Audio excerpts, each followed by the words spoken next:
we're back with another episode of the podcast. Vic here with Skunk Manhattan, and we are joined today by the folks from Static Limit, and that is Juan Garza and Diane, the Hoyos. All right. Thanks, cool. Thanks for having us. Yeah, absolutely. Did he say your name right? He did. Okay. Mm-hmm. For memory, too. Raza. Yeah, that's good. That's good. Well, Static Limit. So I'm trying to think. I know you guys because I played with RuneScarred at, what's it called? The Hop Shop? Is that right? Mm-hmm. In Harlingen. And what a cool venue, man. I assume you guys have played there many times over the years. We want to play more. It's the spot in the valley. It was super cool. They had kind of a little green room area with a fridge. I mean, Vic, this is unheard of. A fridge with waters and beers free for the musicians. In the green room. What? Do they have a bathroom too? Yeah. And we didn't get beers. Well, we're not drinkers. I'm not a drinker. So. Yeah, at the time. That's because at the time I wasn't drinking, and I was like, no. Like at the time I wasn't drinking, and I remember being like, oh no, like I had to really Yeah. I was good, and I didn't drink, but there was like all these free beers, and we're just like, wow, this is amazing. So, and like, anyway, blah blah blah. But we met at the the Hop Shop, and you guys, I don't know if you remember who else was on that bill, but you all just crushed it. And I remember all of us in RuneScarred. I mean, Tim is in a good Rogering other band with me, and we always talk about you guys, just like how awesome it was. One of those moments when it's just like, you show up somewhere, you play a show, you don't know who you're playing with, and we're just like, oh my god, like, are you kidding me? Down here in the valley, these guys are like this prog rock band just crushing it. And do you by any chance remember who else was on that bill? Was it like an AD Archangel? Archangel? No. Archangel AD. Might be right. Right. How long ago was the show? I don't have good memory. I'm not good with dates. So I'm like, who played on the RuneScarred show? No. They're like, who's Noble RuneScarred? Insect. Noble Insect. I remember someone did a Megadeth cover of I think they did it was Tornado with Souls. Yeah, Archangel. Mm-hmm. That was just such a cool night, man. They're good. They're really good. Yeah, actually, was that the first time we played? Was that the first time we played? It was awesome. There? The first time you played there? Yeah, I believe it was. Really? Didn't you grow up down there? Well, it's because we haven't had that many live shows. So, well, I'm looking at your website. I wonder if that was your last show. Yeah, if you go to our website, we have like an archive there of the places we played, and I know we played there more than once, and I think the first time was with you guys. Okay, yeah. Right. That's the only time I've been there, and I love that place. I cannot wait to get back. Mm-hmm. So maybe that'll happen this year. We'll see. Well, the vocalist, is he originally from Harlingen or? I don't know where he's from. I think I heard. Is he from the valley? I don't know. But yeah, that was a great show. I remember that, and it was fun. It was great. I remember your bassist. He's awesome to see live. Like, that's Josh. What's his name? Josh. Well, that was Josh Robbins at the time. He's no longer. Robinson. It's a Josh. There's another Josh. Now it's Josh Wolfer is the bass player, and he's a beast. But yeah, Josh Robbins had a very unique dance that he would do at our metal shows. But he's had honcho at the Invincible Czars, which are a whole other can of worms. That's I can imagine that band, which I play keys with now. Is we're actually finally touring, man. Finally gonna be able to tour this year. They usually tour twice a year, but obviously haven't been able to since 2019.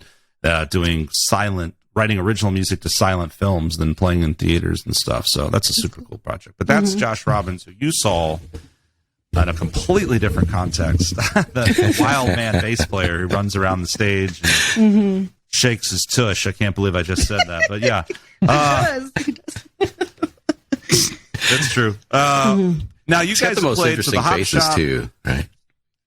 When he plays, just the rest of us, you might as well just not even do anything with Josh, which is kind of nice. Like sometimes in a band like RuneScarred, I'm like, I kind of just want to stand there and focus. I try to Tim's running around having a conversation with me while he's playing all this crazy bullshit. I'm like, dude, I can't even That's pro. Ben will run up and try to talk in my ear and say dumb shit, and I'm like, fuck off. This shit's hard. I got to concentrate, man. What does he say in your ear? What has he said?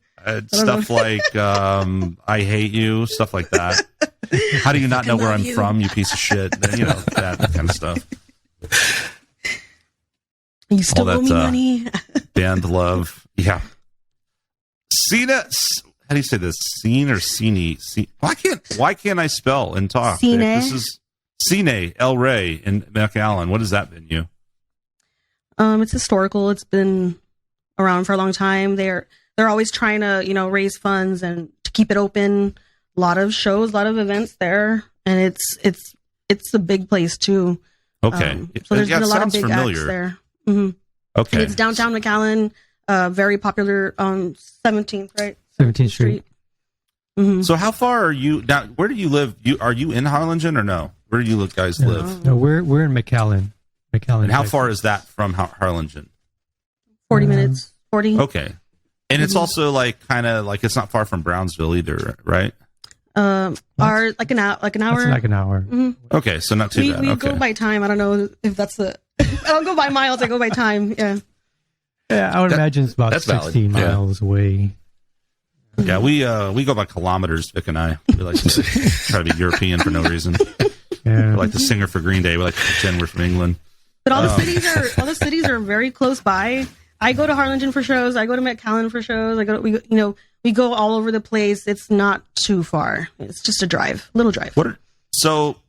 Other than the ones we mentioned, what are some of your favorite venues down in the valley? Like, what's cool in Brownsville, or I guess you play Corpus. What are some cool Brownsville spots? has the Kraken, right? Mm-hmm. Kraken yeah, we played there. Tiny little stage, cool place, but a tiny little stage. Yeah, a weird stage too. The way it's you gotta be careful. You might fall over. Yeah, you need to flip that rectangle. I know. Like every time I play there, I'm like, where do I put my pedal board? There's a new place. What is it called? It's like BDSM theme. What is that? Now there's the new post-COVID. All the post-COVID shows are at. I think it's called the Dungeon, and it's also downtown McAllen. Okay. So Wow. I haven't been to they have had a lot of good shows recently. I have not been able to go. I've been just too busy. I have not been able to go. But there's a lot of good shows coming up, and it's all at the Dungeon in McAllen. But from the pictures, like I said, it looks like it's all BDSM. Leather whips. I saw Vic's ears perk up. We'll totally fit in. No, but there's been the cool podcast is over. Let's go, Vic.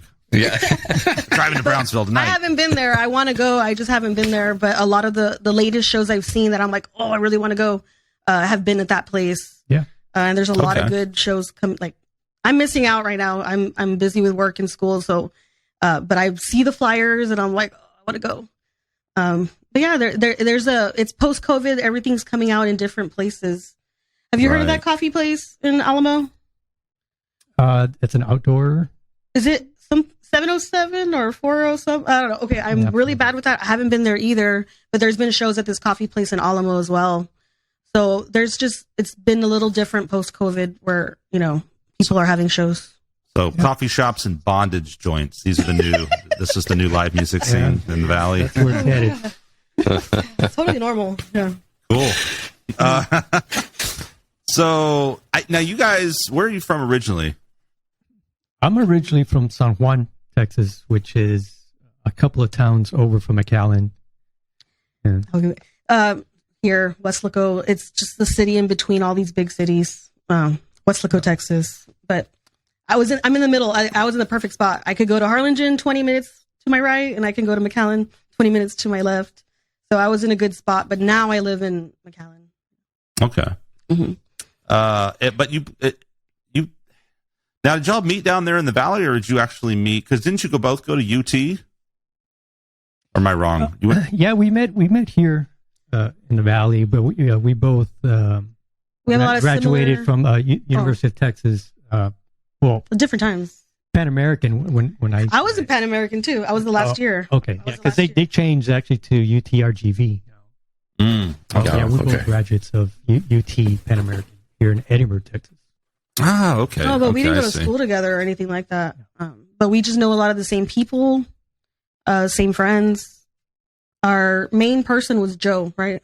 Joe Satriani. Right. Another real talented local musician. I used to be in another band. We practice in the same storage unit, right? We have like storage unit practices here. So he was in another row, right? I used to hear y'all play and stuff. Well, we have a similar friend. Like, he's been your friend a very long time, right, Joe? Right. And then I was in a band with Joe for quite a while. So we've known of each other before we were in a band together. And then, so Rom, you're founding member of, or co-founding member of Static Limit. Correct. And then later, that goes back almost 20 years, huh? You're about to celebrate a 20 years. Was it 2003? Is that right? That 2003 is when we first made the band with a couple of old buddies of mine, friends that I known from the 90s. And we actually recorded a 2-song demo around that time. And so, and then fast forward to like around 2014, we actually released an album, our first album called I Think About Machines. Mm-hmm. And so, and then about a couple of years after that, the other band members left the band. Things happen. Lives change, and so after that, I started putting together a live band to be able to do the music.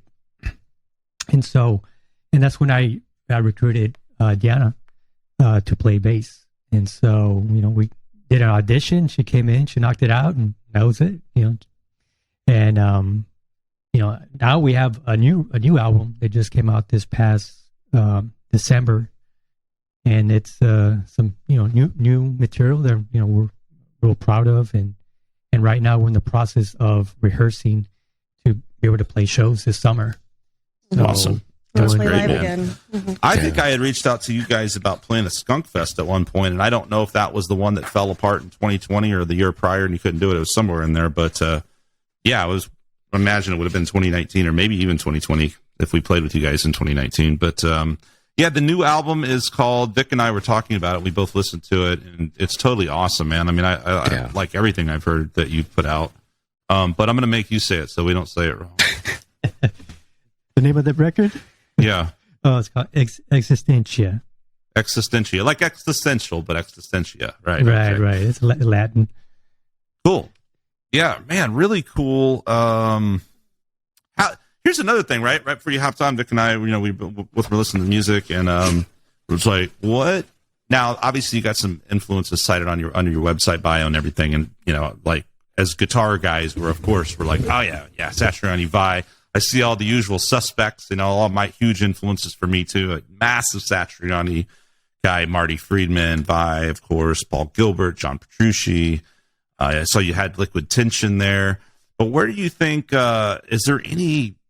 But we were kind of like, how do you, how to describe your music? Like, see some elements from that, but it certainly doesn't sound, it's not like, oh, this sounds like this or that. Like, where do you think some of your biggest influences are in your music?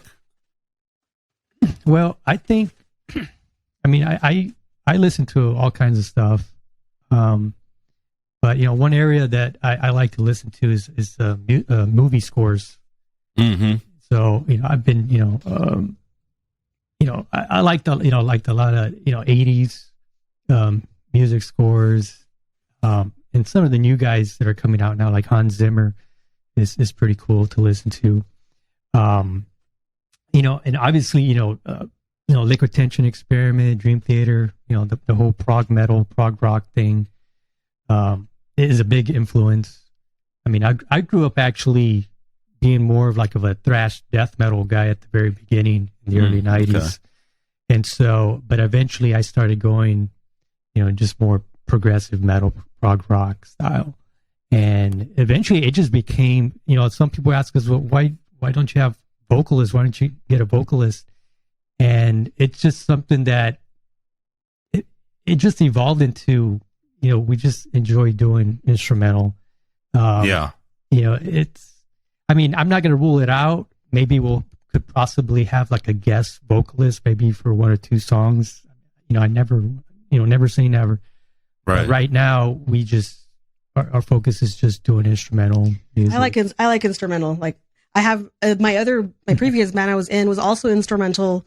So I just got like used to not having a singer. So I'm like, imagine how it would be if we had a singer. It'd be like, well, it'd be another part of right? Well, and also someone that wants to come up and talk to you during your most complicated parts while you're on stage. And who needs that bullshit? Yeah. So I like it like that. I prefer it like that. But like you said, a guest person would be cool. Like, we collaborate with maybe someone in another local band member or something. Well, I'm not trying to toot my own horn or put myself out there or anything, but I will say something interesting. Well, we wanted to ask you. So the only reason I'm saying this is because it literally just came out. I did it like 2 years ago, and I was like, when is this ever going to come out? And do you guys know? Do you know Kurt Covington? Oh my God, dude! You know the Tribal Tech, Scott Henderson? Remember that band? Scott Henderson's just an absolute freak on guitar, dude. You need to check out Scott Henderson. Very unique style, very interesting fusion player. Played with Kurt Covington back maybe even the 80s, maybe the 90s, somewhere in that area, in this band called Tribal Tech. Anyway, Kirk lives in Austin, and he is just an absolute animal on drums, but he's a great singer. I've seen that guy jump on any instrument. He'll go jazz it up on piano and bass, and he's just an absolute beast. I'm a huge fan. And he plays with this other guru virtuoso that we all worship here in Austin, who now lives over in England, named Carter Arrington. And I was lucky enough I got invited to just do guest vocals. They just wanted someone that could scream. So I literally screamed 3 words and did some harmonies to my screaming on. Would you want screaming or would you want like on a track? Singing? Like, what do you think? I have no idea. We hadn't even like considered that. Like, right? What kind of? Yeah. I do both. I do a lukewarm version of both. So if you ever want, Can like we get a little sample right now, vocals. Oh yeah, let me just scream. Scream on the podcast. If you have a gig, I want to send you guys this place, link. Skunk's there. Yeah, there you go. Yeah, it's an easy way to get me scream. Just poke and prod, or if you don't want me to scream, then you do the whole apple in the mouth or whatever they do. I don't know. I'm not into the bondage thing. I don't know how that works. No judgment though, if that's your thing. I do like a little coffee with my bondage, so I think that they need to combine those two worlds there you got going down there. But I mean, it was kind of cool because it's a very interesting fusion record, and it's got some vocals. I think Kirk's doing vocals, and they got some different guests, but it was just kind of cool because it is, like you were talking about, it's just kind of randomly had vocals on a track, But your music certainly doesn't need it. I mean, it's super interesting, and I mean, there's not one moment when I was listening to it going like, something's lacking, or I wish there was a vocal melody, because it's so hooky and catchy, and the production is great. And do you do all the producing as well, Rom? Do you engineer it all and everything too? Well, I am the producer of the album of this second one. The first album was co-produced, but this second one was fully produced by me. I did do tracking on my own at home. Actually, the acoustic guitar on Fifth World, I recorded that in my old apartment. So it wasn't anything fancy or anything. But interesting, you cited that song because Vic and I were just talking about really liking that song. That's an awesome we really song. dug that one. Yeah. That acoustic guitar was. I just used a couple of mics in my apartment bedroom, and that was it. I didn't, sometimes you kind of go back and like, oh, you know what, maybe I should redo this. You know what? It sounds great. I don't want to mess with it. Right? Don't mess with it. So I left it. But I'm not into mixing or mastering. That's something I tried a little bit, and I just don't have the patience for that. So I just handle it. That takes years. It's a process. It's a process. And I know, like my significant other, he, for years and years, he's been learning, and so it's taking. I've seen him learn all over the years, and it's still like. It's this whole big world that I don't even try to understand. I'm just like, just plug me in, I'll record. Yeah, I feel like it's just a major rabbit hole you can, especially nowadays, right? Because it's not just about, time. I mean, it takes once upon a time, the outboard gear and knowing how to use the studio, and that was true engineering and cut and tape and all this crazy stuff, calibrations. Now, I mean, we've all got, digital DAWs and this and that, but then there's just like this infinite rabbit hole of like plugins and EQ. I mean, you could just go and go and go, and half the time it's like, you might do that for a while, and then you come back and go, all right, well, I didn't make it sound any better. Now it just sounds better. That came to our advantage, definitely, like with, we recorded at his place first, and then you didn't want to be around us anymore because of COVID. So he was just like, practice over. Yeah, you had to social distance. Yeah, social distance. Yeah. So then I recorded here at my place with my fiance. He does all the work. He has all that stuff, like home studio and laptop interface, all that kind of stuff. So we were able to record the last one, the Origins. We were able to record that one here at home at my place. So it was, that's the advantage now that everybody has that technology. Right, right. Mm-hmm. So going to a studio, right? Studio. Like I was thinking about back in the day where you go to a studio and you pay like so much per hour, and you're at their mercy, like however long it takes there. So it's really cool. Back then it's a different experience. A band had to be. Yeah, back then a band had to be good. You had to be good live because you had to go in the studio and know your shit. Now you can kind of do anything and then put it together or do 100 takes or like you said, redo this, redo that. Pitch correct, all that kind of shit. Copy paste did not happen on ours for sure. Copy paste. No, I mean I know those little tricks and stuff that people do now, but back in the day, I haven't had that experience where back in the day you had to nail it because you're going in and time is money. It's called finagle. Is that the technology? What's it called? What is it? Was it magic? Something what? Studio magic. Finagling. Oh yeah.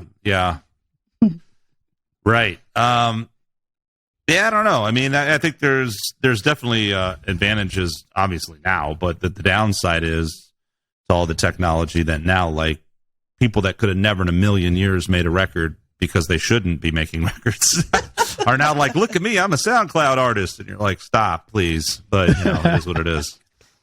I'm on TikTok. And it's made a lot of us like myself lazy because you're like, well, I'll just, Although it's weird because I feel like if I'm just tracking, right, you got to get your vibe and know. I mean, you got to have ears, and there's where producers and things can be super handy, obviously, to have a second set of that.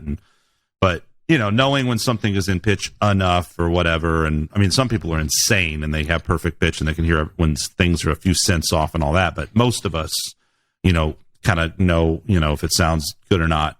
But when you have the digital world and the grid and the DAW and the whole thing, I mean, I've driven myself crazy by just going in and going like, I'm a little 64th note ahead here, and you want to nudge that and fuck with this and fuck with that and melodyne this, and it's just like no one in the fucking world's gonna paralysis by analysis. Right?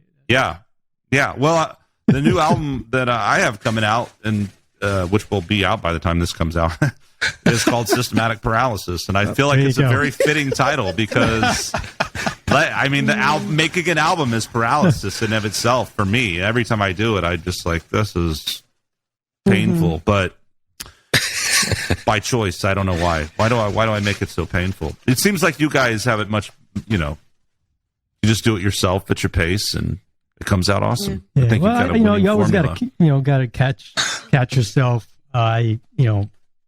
You overanalyze things, right? Or looking at details when I was kind of worried sometimes. I was like, I think I should do that again. And I was like, no, that's fine.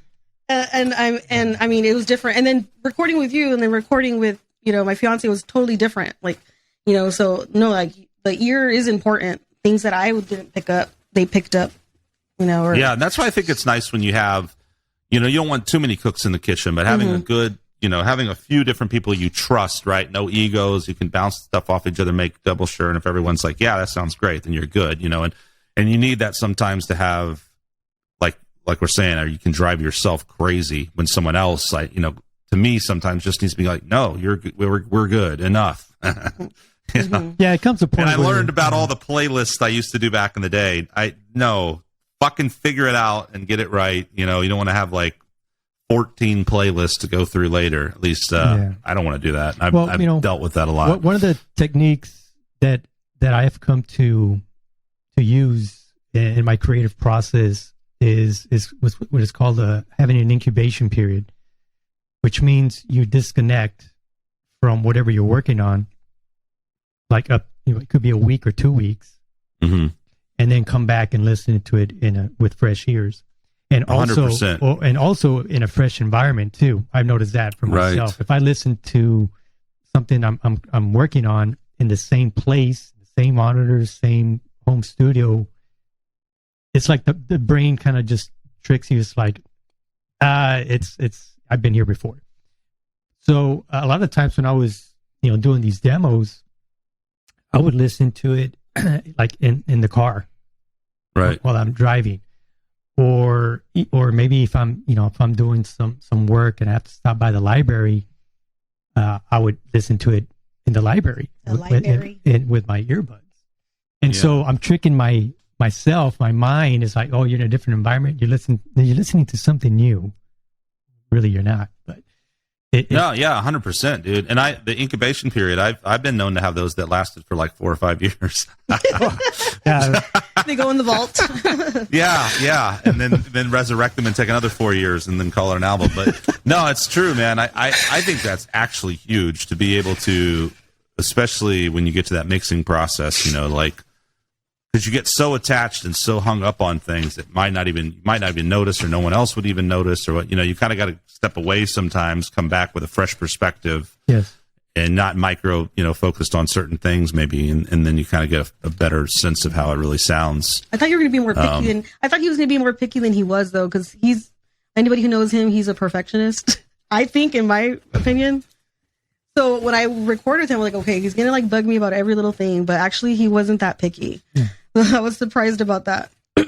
He just edited all your shit without telling you. Yeah, he recorded the Jesus Christ. Copy and paste. Fucking bullshit. No, I didn't want to do that. I was very happy that Deanna wanted to play on the record. I thought that was very, very cool. I wanted, to bring in someone, to play.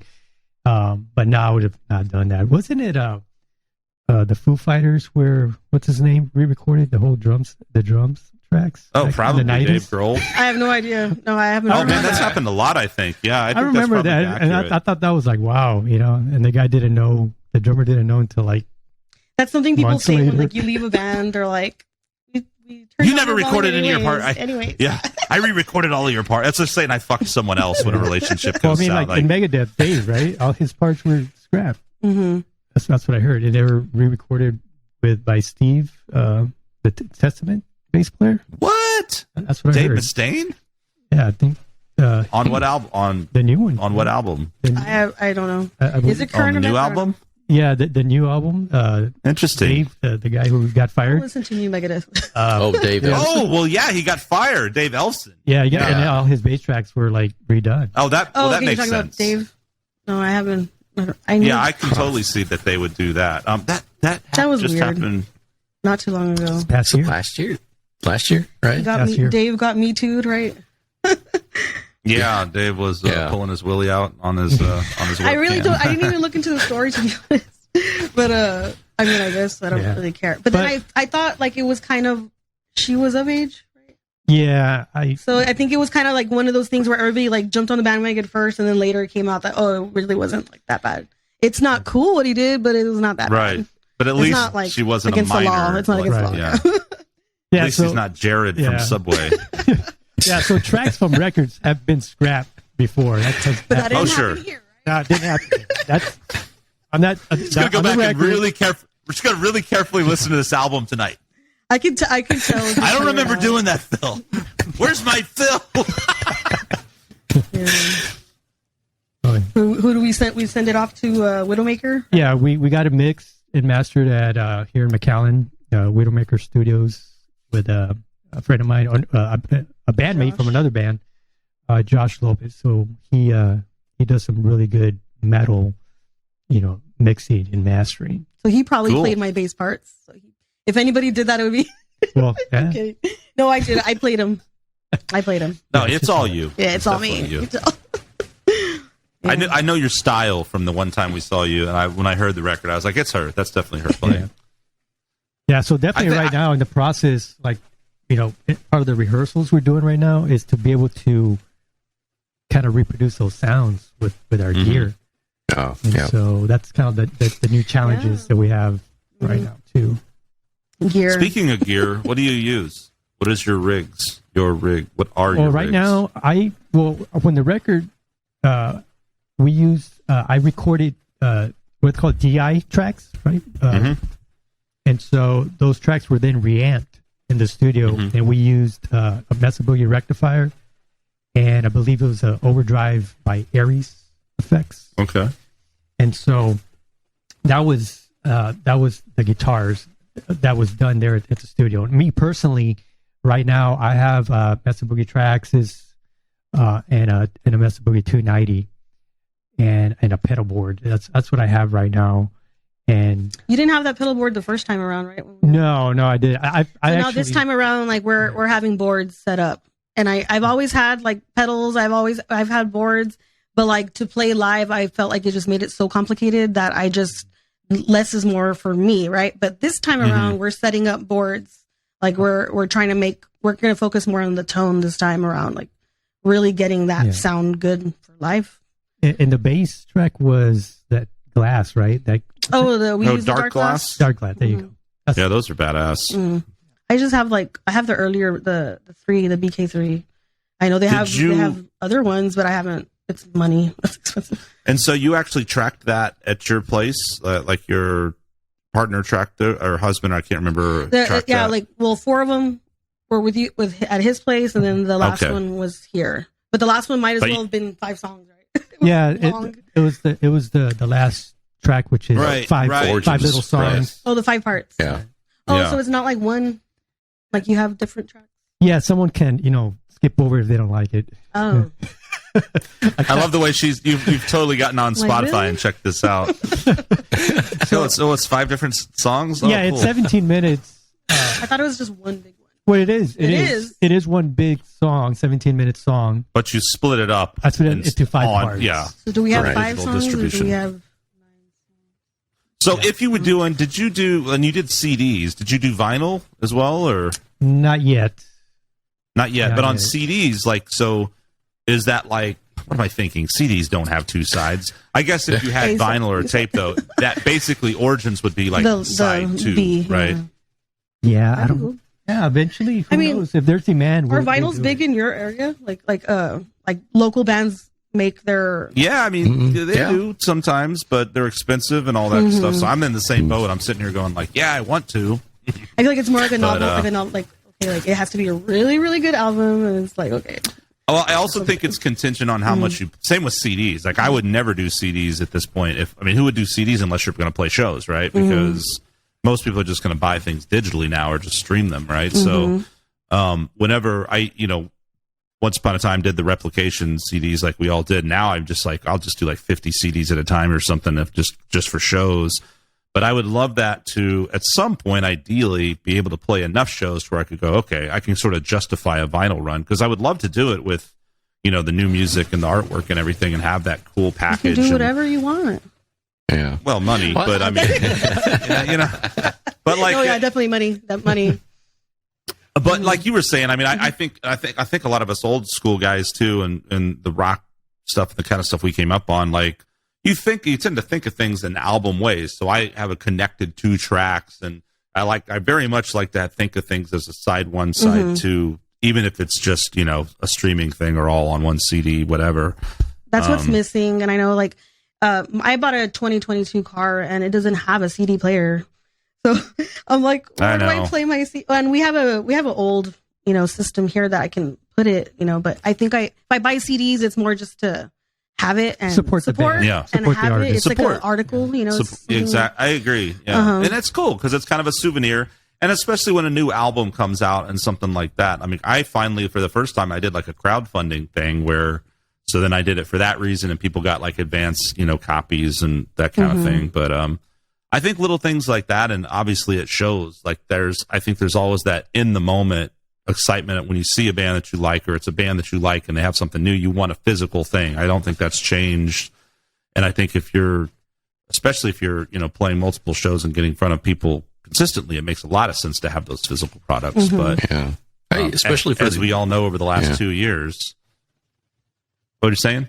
No, I was going to say for the old schoolers, right, that kind of like to open up the vinyl or the CD and just look at the cover art. Yeah, because that's like personal. Like it's personal. Streaming is definitely not. I'm a streamer. I stream, but it's definitely we all are. It's not personal. You don't get close to certain albums like you would have if you had actually purchased it.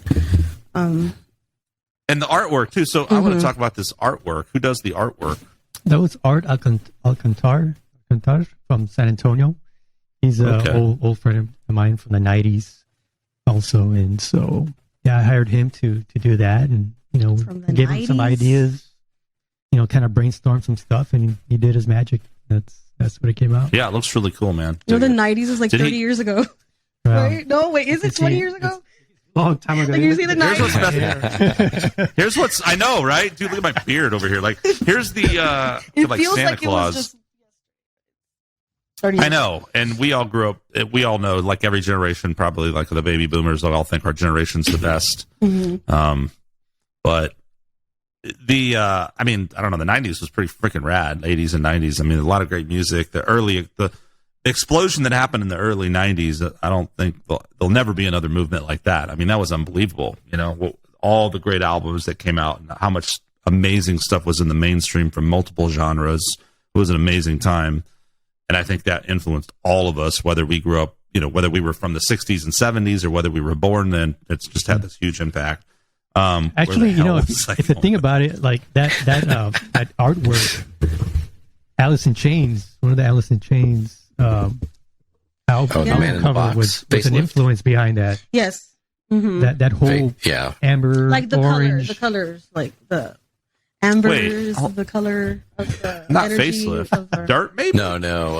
Dirt. Was it Dirt? Oh, Dirt. Dirt. Let's just I feel like Dirt kind of has the aesthetic a bit. Yeah. With the kind of the cracked desert sort of. There you go.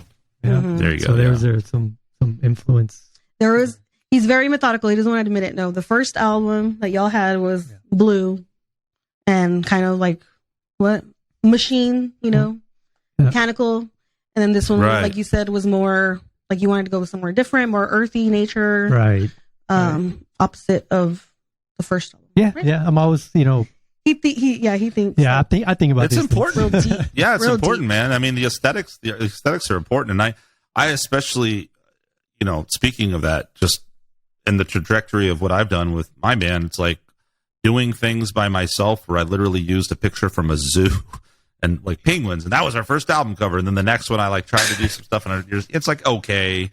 And then now it's like I'm hiring professional artists. You know what I mean? I think you get to a place where you're like, that looks like pro art. That looks like somebody made it. Kind of like the same with mixing. Not that it's bad. I mean, I think we all are capable of doing decent stuff. And it's time versus money versus all these kind of. It depends on your aesthetic, stuff. Right? Like some people like the mistakes. People like the one microphone in the middle of the room recording. Right. Like, if you're doing punk, people like that. And there's a huge difference between punk rock and doing like a very pristine prog metal album or something. I think there's an expectation with certain genres, right? Like you're not going to break into the country market and be a pop star with one microphone in the room. Like that's like high level.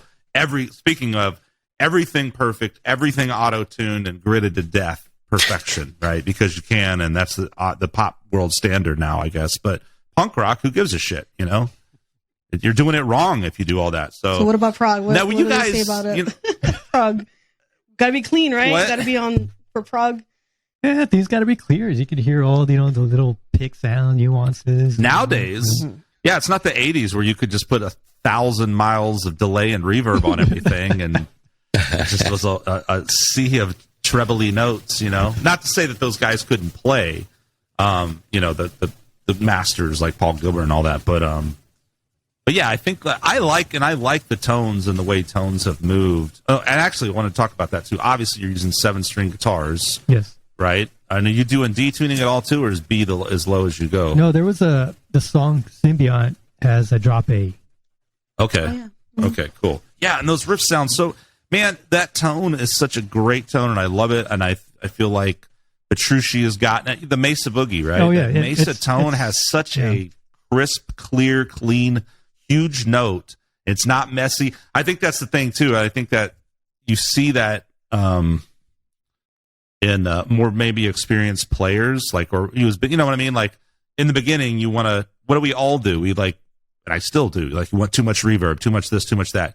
drying it out a little bit, turning down your gain, turning up your master, a little less wet, a little less, but you get that real true tone, and then you have to play, like you have to execute, and it is clean and pristine, but it sounds so nice and crisp. It doesn't sound messy and washy. Yeah, right? You're not hiding behind anything. Yeah, that's the magic of Widowmaker Studios. And I've had to clean up, being in this band, I've had to clean up my act a little because I'm still like technique wise, I still might hit certain strings harder than others, and I'm still trying to catch up to these guys who that's their thing. Prog rock's their thing. I'm just playing because I like the music. I wouldn't say I'm like as deep into like progressive metal or actually like that. You were a fan first of you guys.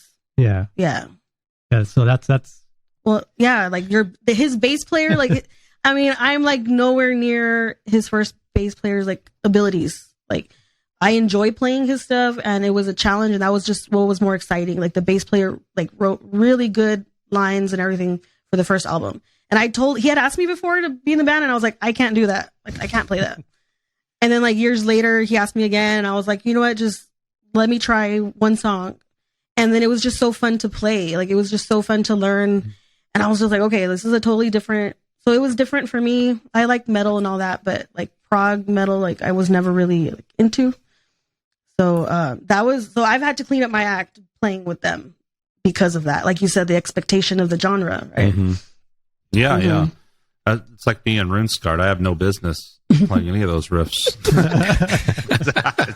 it's all like Fast and Furious, and I'm like over here playing. Do you have long Eric hair Clapton under there? Speed, You have long hair under your hat?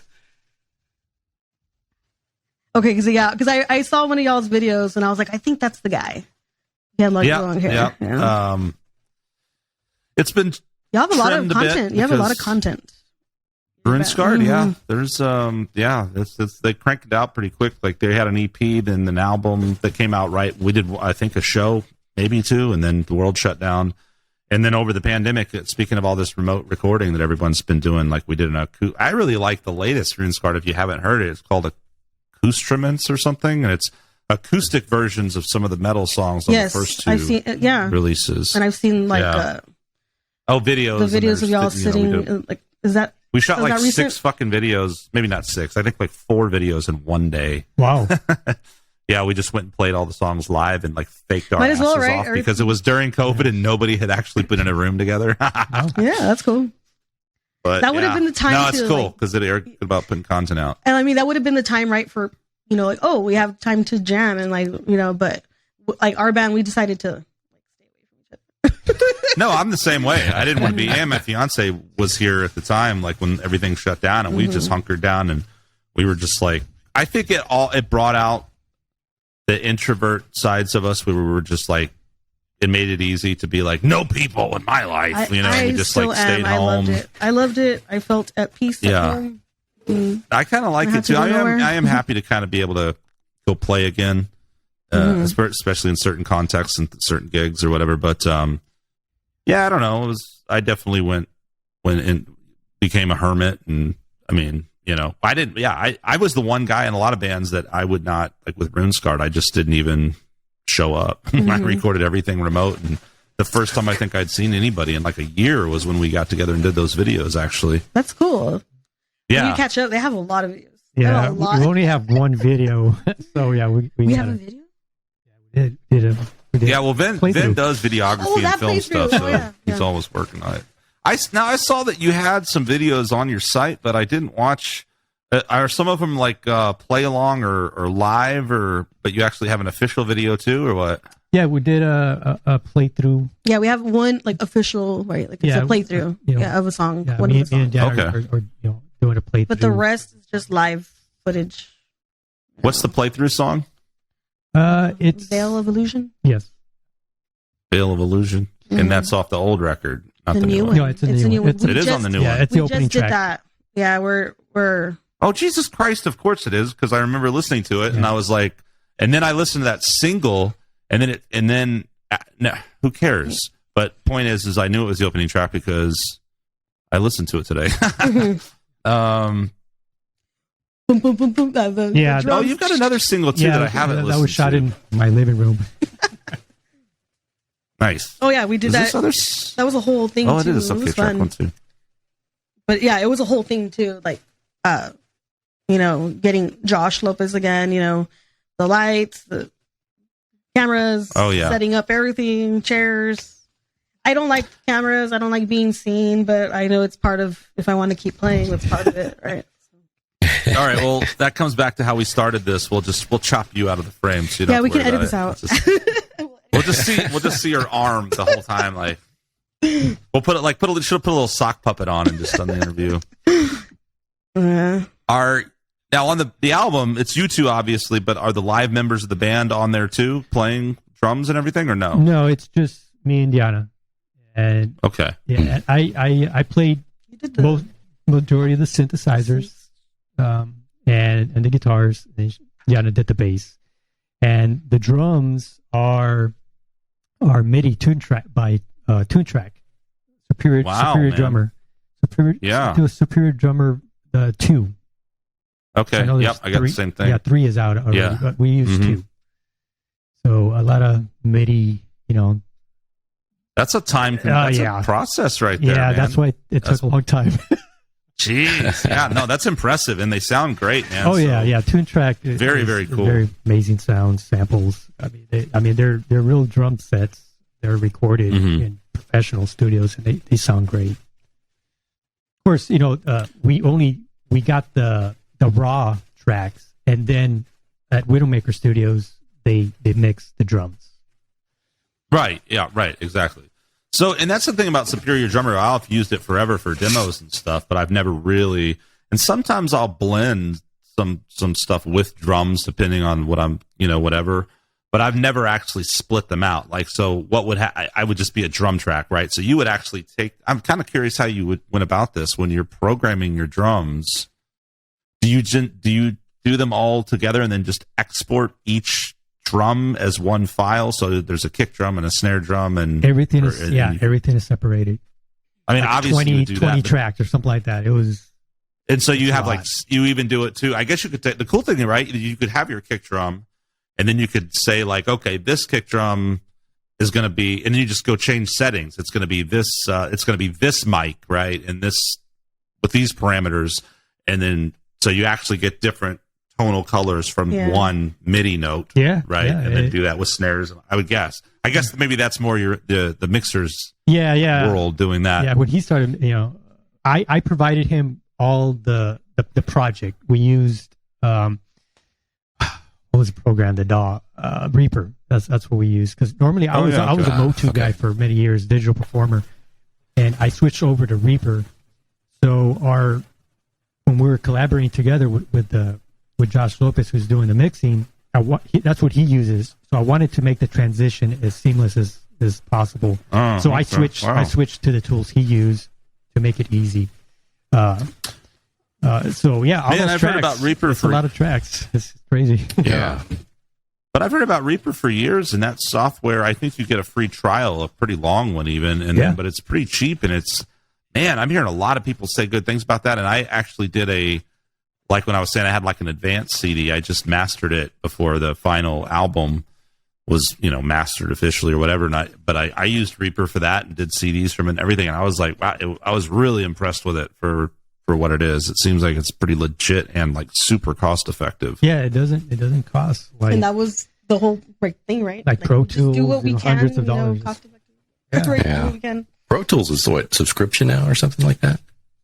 Yeah, aren't they? No, right. I'm doing like everything per year. Wrong. Getting reamed by all these stupid subscriptions. Is Pro Tools still like a big the I mean, it's like the industry standard in the big studios, but a lot of people now use Logic, and a lot of people there's so many DAWs and they're so good that I mean, if you know how to use your gear, I think that's what matters the other thing most. too, right? It always comes back to this: who gives a shit if someone's using Pro Tools with every plugin under the sun? And they don't even know how to do it. They don't understand the frequency spectrum. They don't know how to get a good performance, right? I mean, it's still, So I think like it really always does kind of start with the artist, the musician, and the fingers of the voice or whatever, right? And then you want to capture that as cleanly and professionally as you can with whatever your budget is. And fortunately nowadays that is an actual option, which it once wasn't. I think there's of course still value to professional producers and studios and all the tube outboard gear and all that fantastic stuff. But at the same time, people are making fantastic albums 100% DIY for cheap, and the average consumer is probably not going to tell too much of a difference, right? Oh, no, I mean, shit, I'll drive myself crazy because now, like these days, I start going like, this is self-produced and it sounds better to me. I hate myself, you know, like, oh my son. You know, it's. I think you can get, man. I mean, your album's a perfect example, and I've heard many that just sound fantastic, and it's not like some gigantic, you know, $50,000 studio. Nah, it was recorded in homes. It would have never happened if it was like back in the day like that. No, I don't think it would have. You would have. Yeah, it was a fun experience. Been able to punch through your bass. Yeah, but the drums like super impressed me too because I know how time consuming that is to really get in there and nitty grit. You know, yeah, especially fills and all the you got odd meters and changes. Oh yeah, it was tempo change, all kinds of stuff. Man. It was a lot of work. You know, it's you know to of course you know you always. Again, don't run into that whole, you know, getting paralysis by analysis and, oh my God, you know, this little hit here and there. And you know, a lot of, you know, what's really cool about Toontrack is, you know, obviously the sounds are amazing. I believe we use, you know, some Tama drum sets. I don't remember the exact names, but a lot of it was a Tama drum set. And then the song Fifth World had a different drum set. Okay. So, because you know, we wanted a bigger bass drum, you know, a different snare sound. Since it was a slower song, you know, it needed to, you know, kind of breathe a little bit more, and so having, you know, a different drum set, you know, was something that I kind of looked at. And Toontrack, you know, allows you to do things like that, and it doesn't break the bank, right? I mean, right. So, but it was quite a daunting task, but. Like anything else, you know, you put in your time. How long did it take? Gosh, I don't know. I did. Honestly, this record has been in the works since 2016. Dude, I 100% understand. In 2016, I said, okay, let me do a second record for this band, and that's when I started, you know, putting ideas together, and it took almost like 6 years, you know, to get the final product out, and you know. Through that time, you know, because for me, what my day job is, I'm a college instructor, so I get time off in spring break, I get winter break, and I also get summers. So I have a lot of time to spend doing those things, like all day, have 8-hour days doing that. Deanna, you said you were actually in school again. What are you studying right now? I'm actually about to finish. I'm 2 weeks away from finishing my master's. Oh, wow. Special ed. Cool. So I just said, you know what? I need to do it now. I just need to do it now. There was a lot of incentives to go back, and I felt like, okay, you know, COVID, everybody's kind of slowing down. And like I said, they were really like with grants and everything, trying to get people to go to school. And I was like, I'm just going to do it. And it was 10 months. So I told him, hey, I'm going to school, just so you know, but I'll be done by April. So you know, and that balancing is hard. And I know maybe I could be better if I had practiced more, but I was like, you know what, I need to focus on this right now. And that time passed, and, you know, right on time, I'm going to finish school, and we're starting to jam more. And right. No, yeah. I definitely a good time to do it when I snuck that in there. And it's, I know it sounds dumb, right? Like to think like, oh, like I'm going to go to school, I'm going to have to tell Rome I can't play, like I can't play live, right? So I was kind of thinking like the worst, but then I was like, no, I'm just going to try it. I'm just going to do them both. And then it worked out. And I'm almost done. So he wasn't like, it's the band or school you choose. It felt like it. We're practicing. We're practicing every single day. No, he's very understanding. I know he's very understanding, but at the same time, I feel like a pressure, like, because it's something that's hanging over your head. Like, you need to go play your bass. You need to go practice. And I'm like, I have homework. But no, and then that's how I would use my breaks, my homework breaks. I'd play the bass a little bit, you know, but you know, it is tough. Like a lot of times in my, you know, my musician careers, it's always been school and work that's gotten in the way. And I see my bass right there, and I want to play it. What kind of bass do you play? I have a jazz bass, a Fender jazz bass. And I have a fretless that I'm practicing. I'm trying to, I'm not on point. It's It'll take me a while to get the hang of it. I have a Schecter fretless. So I just came to the realization my jazz bass is not cutting it. So I'm having to, what other bass am I going to use? I plugged in the fretless, the stiletto, the Schecter, and it sounds really good. And my significant other also has a Music Man, Stingray. That one sounds really good. So I'm like, I'm going to use something. I'm not going to use my jazz bass this time around. I was kind of in denial for a little bit. I spent some pretty good money on it.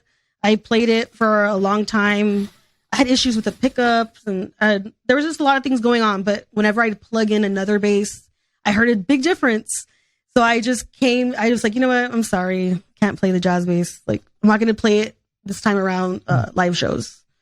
So I might steal, the Stingray to play, or if I can get better on the fretless, I'll use that one.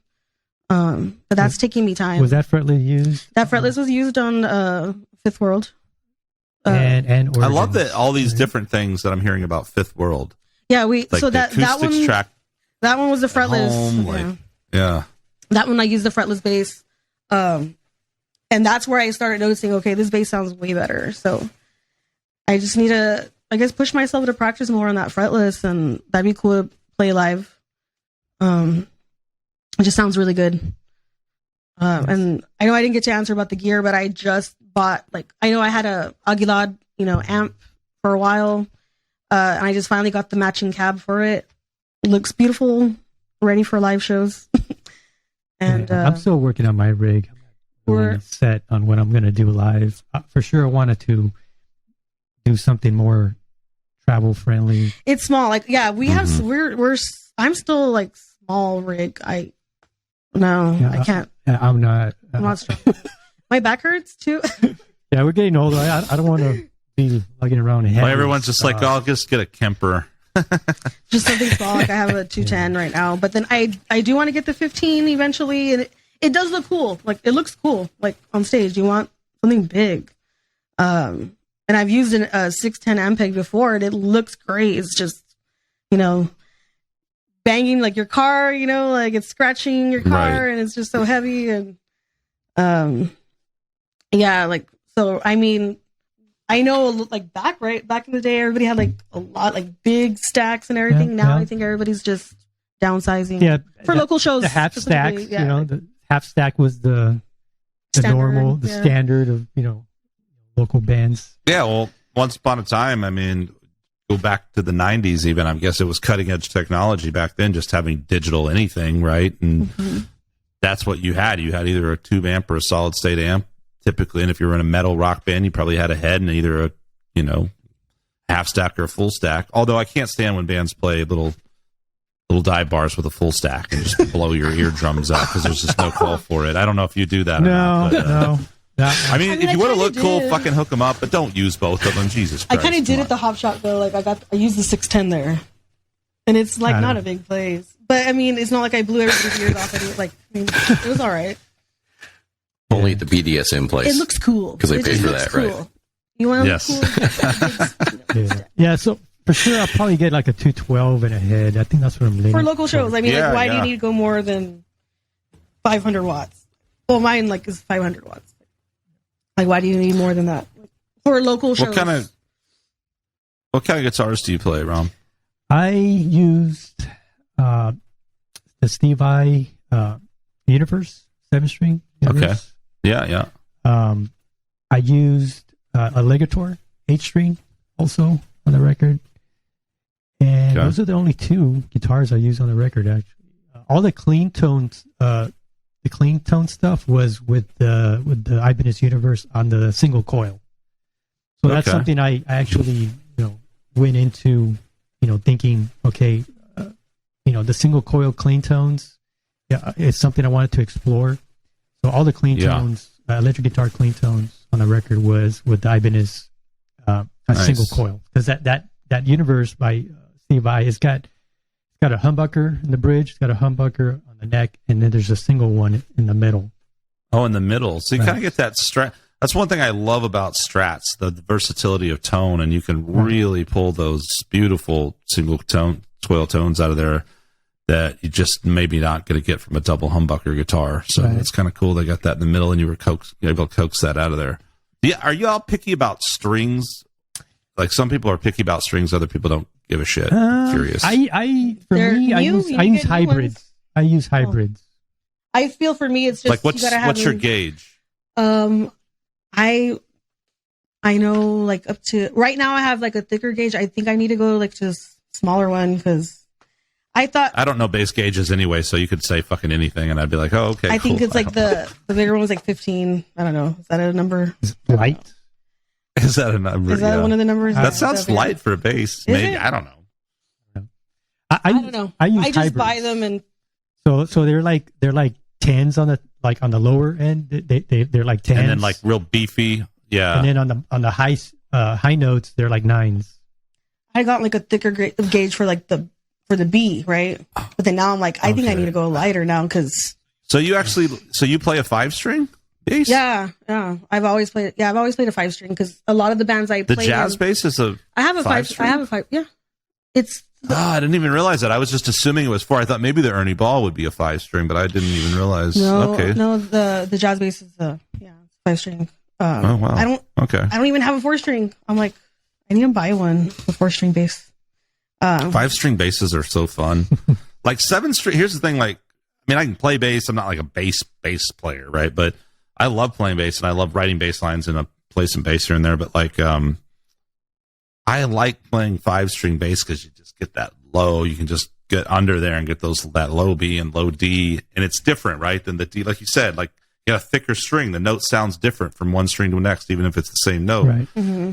However, but a 5-string bass doesn't really throw me off. But a 7-string guitar, I got to get a 7-string guitar and just woodshed for a while because, man, it just fucks you up so bad at first. Like how long you've been playing 7 strings probably for many years, right? But do you remember when you first started or like went from a 6 to a 7? It's kind of a weird transition. Yeah, at first, right? There's a transition. Process. What's the extra string? Where does it go? It's a lower. It's on the bottom. It's a lower B string. What is it? So it's okay. So then it's just like a 5-string bass. Yeah. But I also use 8-string because I play in a video game tribute band called Sonic Boom, and we use 8 strings in that band. So I had to transition to that like a few years ago, and that's even harder. So I mean. So what's going on with an 8-string guitar? I don't even know. It's even lower. What's happening? Really? Seriously? Jesus Christ. So basically, at that point, you get the bands like the modern metal bands, like Animals as leaders and stuff, right? Like that's all. And you don't even have a bass guitar at that point, right? Because you're basically that Animals as leaders. Register. They play their own the basses in the guitar. Yeah, that 8-string is tuned down to E, so you have a lower E. Like a bass E. So or like a high note so bass it's not just E. So it's not just another fourth, like you actually tune it down to an E. Yeah. So you kind of get a see, in a way that almost seems like it would be. Now I'm like, I'm sitting here like trying to think about this. If I put the hell, I don't know, whatever. Yeah, so basically it's like a 7-string, right? You have the 7-string, you have the low B. The low B, then this is a low an E. 8, you're gonna have it's going to, on top of the B is going to be an E. On top of the B, it's going to be an E. Yeah. So, but it's really actually higher. Getting all this, Vic? What's the acronym? What do you have? What do you have? Like a little acronym for it? I don't. It's just Eddie. It's the low E. Eddie ate dynamite. Goodbye, Eddie. And then you need 2 more. No, Eddie. What am I doing? This is what happens when you teach. Wait, that's for like just a 6-string, right? Like, yeah, I've never had someone come in with an 8-string and be like, "Give me an acronym." My dad has a really cute one. Like that's like because my mom, like they played music, and my dad plays. He played the bass. So it was EADG, right? EADG. So like it's me and my sister's names was Elisa, Amanda, Diana, our girls. So EADG, yeah.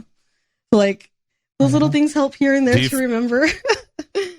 Do you think that he had a plan to have 3 daughters and No.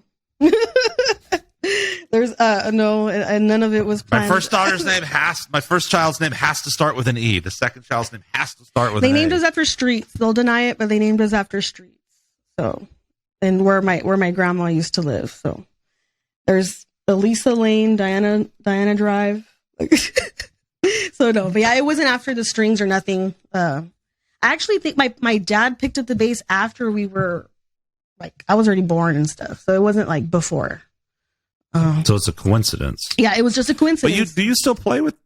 That's how you got started in music, right? Was your like family band, like playing with your family, with your parents, and Mexican family band, the Mexican Partridge.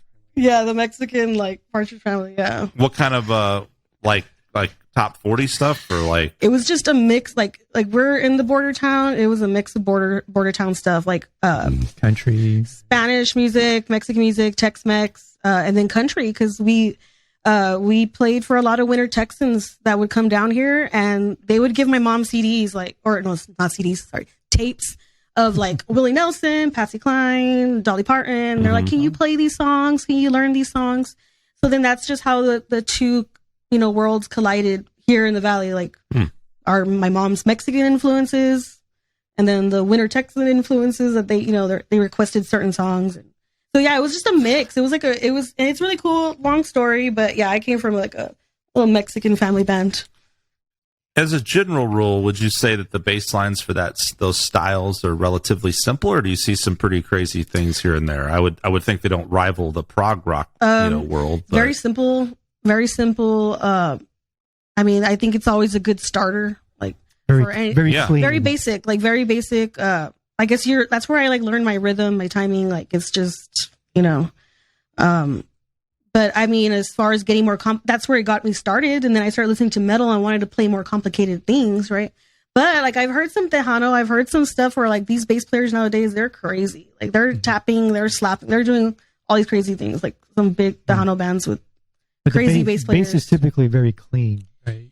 Very clean tone. Mm-hmm. Now in this second record, we're adding distortion to the bass. So that's the other thing with the whole tone, trying to get the whole tone stuff going, because the different. Right. I mean, not like Cliff Burton distortion, but you got to cut. You got to cut through. Mm-hmm. Like, you don't. Can't hear me. Yeah. Yeah, that's interesting. I think it's like super relevant to know those basic sort of. All that basic chord progression stuff, which is, say universal, but doesn't matter if it's polka, Tejano, country, whatever. It's kind of the same, bag, right? Mm-hmm. And blues, and knowing all those basic parameters, I think helps lead to these. Yeah, it just set me up. It just set me up to like learn more complicated. Build a foundation. Yeah. Mm-hmm. Yeah. What are some of your just like old school thrash metal influences? Like you said, you got in metal. What are some big ones? Yeah. I mean, Metallica. In the 80s was real big. Megadeth. The classic Anthrax. Overkill. Yeah, Overkill. Oh, Anthrax, Overkill. Wow. I got into Chuck Schuldiner a lot with the band he had. It was called Death. And it was called Human, the album. I think it was 1991. And it just blew me away. And then two members in that band was a band called Cynic. So they were very influential. Also, and then in the 90s too, I got into Cannibal Corpse quite a bit too. Cynic thrash? No. So you got in some hardcore stuff. Yeah. I mean, Morbid Angel. There's Deicide, right? There's some really heavy stuff in the 90s. In the 90s. Yeah, a lot of riffing, a lot of right hand techniques and stuff. So but I got drawn to the technical stuff. Carcass is another one. Oh yeah, Carcass. Very melodic death metal, which I thought was really cool, because normally you think about death metal, everything's just very disjointed and evil sounding, but then Carcass was like, let's do some harmonies, and be melodic but still heavy. I thought it was really cool how they did that. And then around that time, Dream Theater with their hit "Pull Me Under," around 92. I mean, I'm not. I haven't gotten to that's way. Yeah, you're. We're told way before your time. Like what we like, we cross sometime. We cross in some bands, but for the majority, like it's a totally. I am not into. I should listen to Dream Theater, right? Nah, you don't have to. I don't know. Was that the first album? It's a pretty good band. Images no, it wasn't. It was their breakthrough. Second album. It was their breakthrough. Oh, the break. Okay. That's when they got on the radio. I think they had one album before. They had one before that. Yeah. Right. Yeah, but that song, what a classic! What a brilliant song, man! Pull Me Under. I remember when that came out. It was just like, and back in the day, caught the tail of the good old MTV glory days when they played rock and metal videos, and you could watch Headbangers Ball and see Megadeth and Slayer and Dream Theater and Pantera and all that shit. You know. Yeah. I've always liked Wait for Sleep on that album, and then the song right after that. It was called Triple Thrash Threat. I remember that. Yeah. Oh, it was called Triple Thrash Threat, and they would actually play like 3 thrash metal videos, and the rest was hair band stuff, right? Or like on MTV? MTV? Beggars Ball. Oh, I remember. Yeah, no, it totally was. Like a little bit. Like I faintly remember a little bit of that, but it was a cool mix, man, because you would see like Seasons in the Abyss by Slayer. That's the first time I ever saw that video, and I was like, oh my God, this is awesome. And then like Jet City Woman by Queensryche, which is a great song, you know, and like, I mean, it was just all rock and metal and all very eclectic in a way, but it was cool to see a little bit of what you like, you know, on the TV. And I think at that time, at least for me, it was like I just started playing guitar and was just kind of finding myself in music. So I had this very mixed Columbia House, you know, collection of cassette tapes of like Metallica Ride the Lightning, Metallica Master of Puppets, you know, all the Metallica shit, and then, you know, like Guns N' Roses and Megadeth, and then all of a sudden it'd be like Poison, Look What the Cat Dragged In. I'd be like, not so much this one. Although I did, like, I think I listened like 2 songs off that album. I was like, I'm not digging this at all. I did like Poison's Flesh and Blood album. I will give him credit, but I think C.C. DeVille would be the first to probably admit that he never really quite, you know, got there as a guitar player like the way a lot of these other guys did. Can you believe Slash? I'm pretty sure Slash auditioned for Poison. Wow. Did he really? I didn't know. Yeah. Good thing God was awake that day. I was like, no. I don't know anything about Poison. Like, that's like not my. Yeah, that's not my era. Not my era. Or not my like. That's some good songs. I would never veer that way. Like, that's the hair band right there, right? That's like the ultimate. Oh man, they are the quintessential hair band, and they kind of like they're still like have a status, right? They still, but like. For some reason, like Motley Crue, like they're kind of beyond that, right? They're kind of like iconic in a sense, like they're bigger than that. And to be fair, they did have some pretty damn good songs. They're Motley Crue is a little bit of shock rock, right? At the beginning, is Van Halen? They're really like shock rock. Is Van Halen? I mean, they were super glammed out, you know. I mean, you look at their album; it was all the thing back then was to be all androgynous too, right? But that was like you were like simultaneously a cross-dresser, but also a devil worshiper in the '80s. It was a very bizarre time. Yeah, like you're. We didn't know whether people were killing cats or, you know, tight pants and eyeliners. Drag meets. Maybe we got to start implementing some shock rock on Static Limit set list. Yeah, we're definitely do some shocking things. We need to step it up. We were kind of boring. Just go check out Shout at the Devil cover. Yeah. That'll eyeliner, tight pants. I want to see you guys in those outfits. Spike your hair. Man, fucking, there were some good bands back then, though. I actually liked some of that stuff, dude. Like, nobody knows these bands anymore, but like Trickster, killer guitar playing, really hooky tunes. They had some cheeseball stuff, but they had some catchy songs. Firehouse, remember that? Firehouse, yeah. That was the song that everyone danced to Love It a Lifetime at prom. There's a TV show on HBO Max called Peacemaker, and it's a spin-off off the Suicide Squad movie, right? Like comic book movie, but kind of a little darker, right? With kind of criminals as the main characters. But that whole TV series is written and directed by James Gunn, who did Guardians of the Galaxy. Awesome soundtrack, right? Old school 70s rock, kind of goes into 80s. But on the TV show soundtrack, it's all 80s hair metal, and it's pretty badass.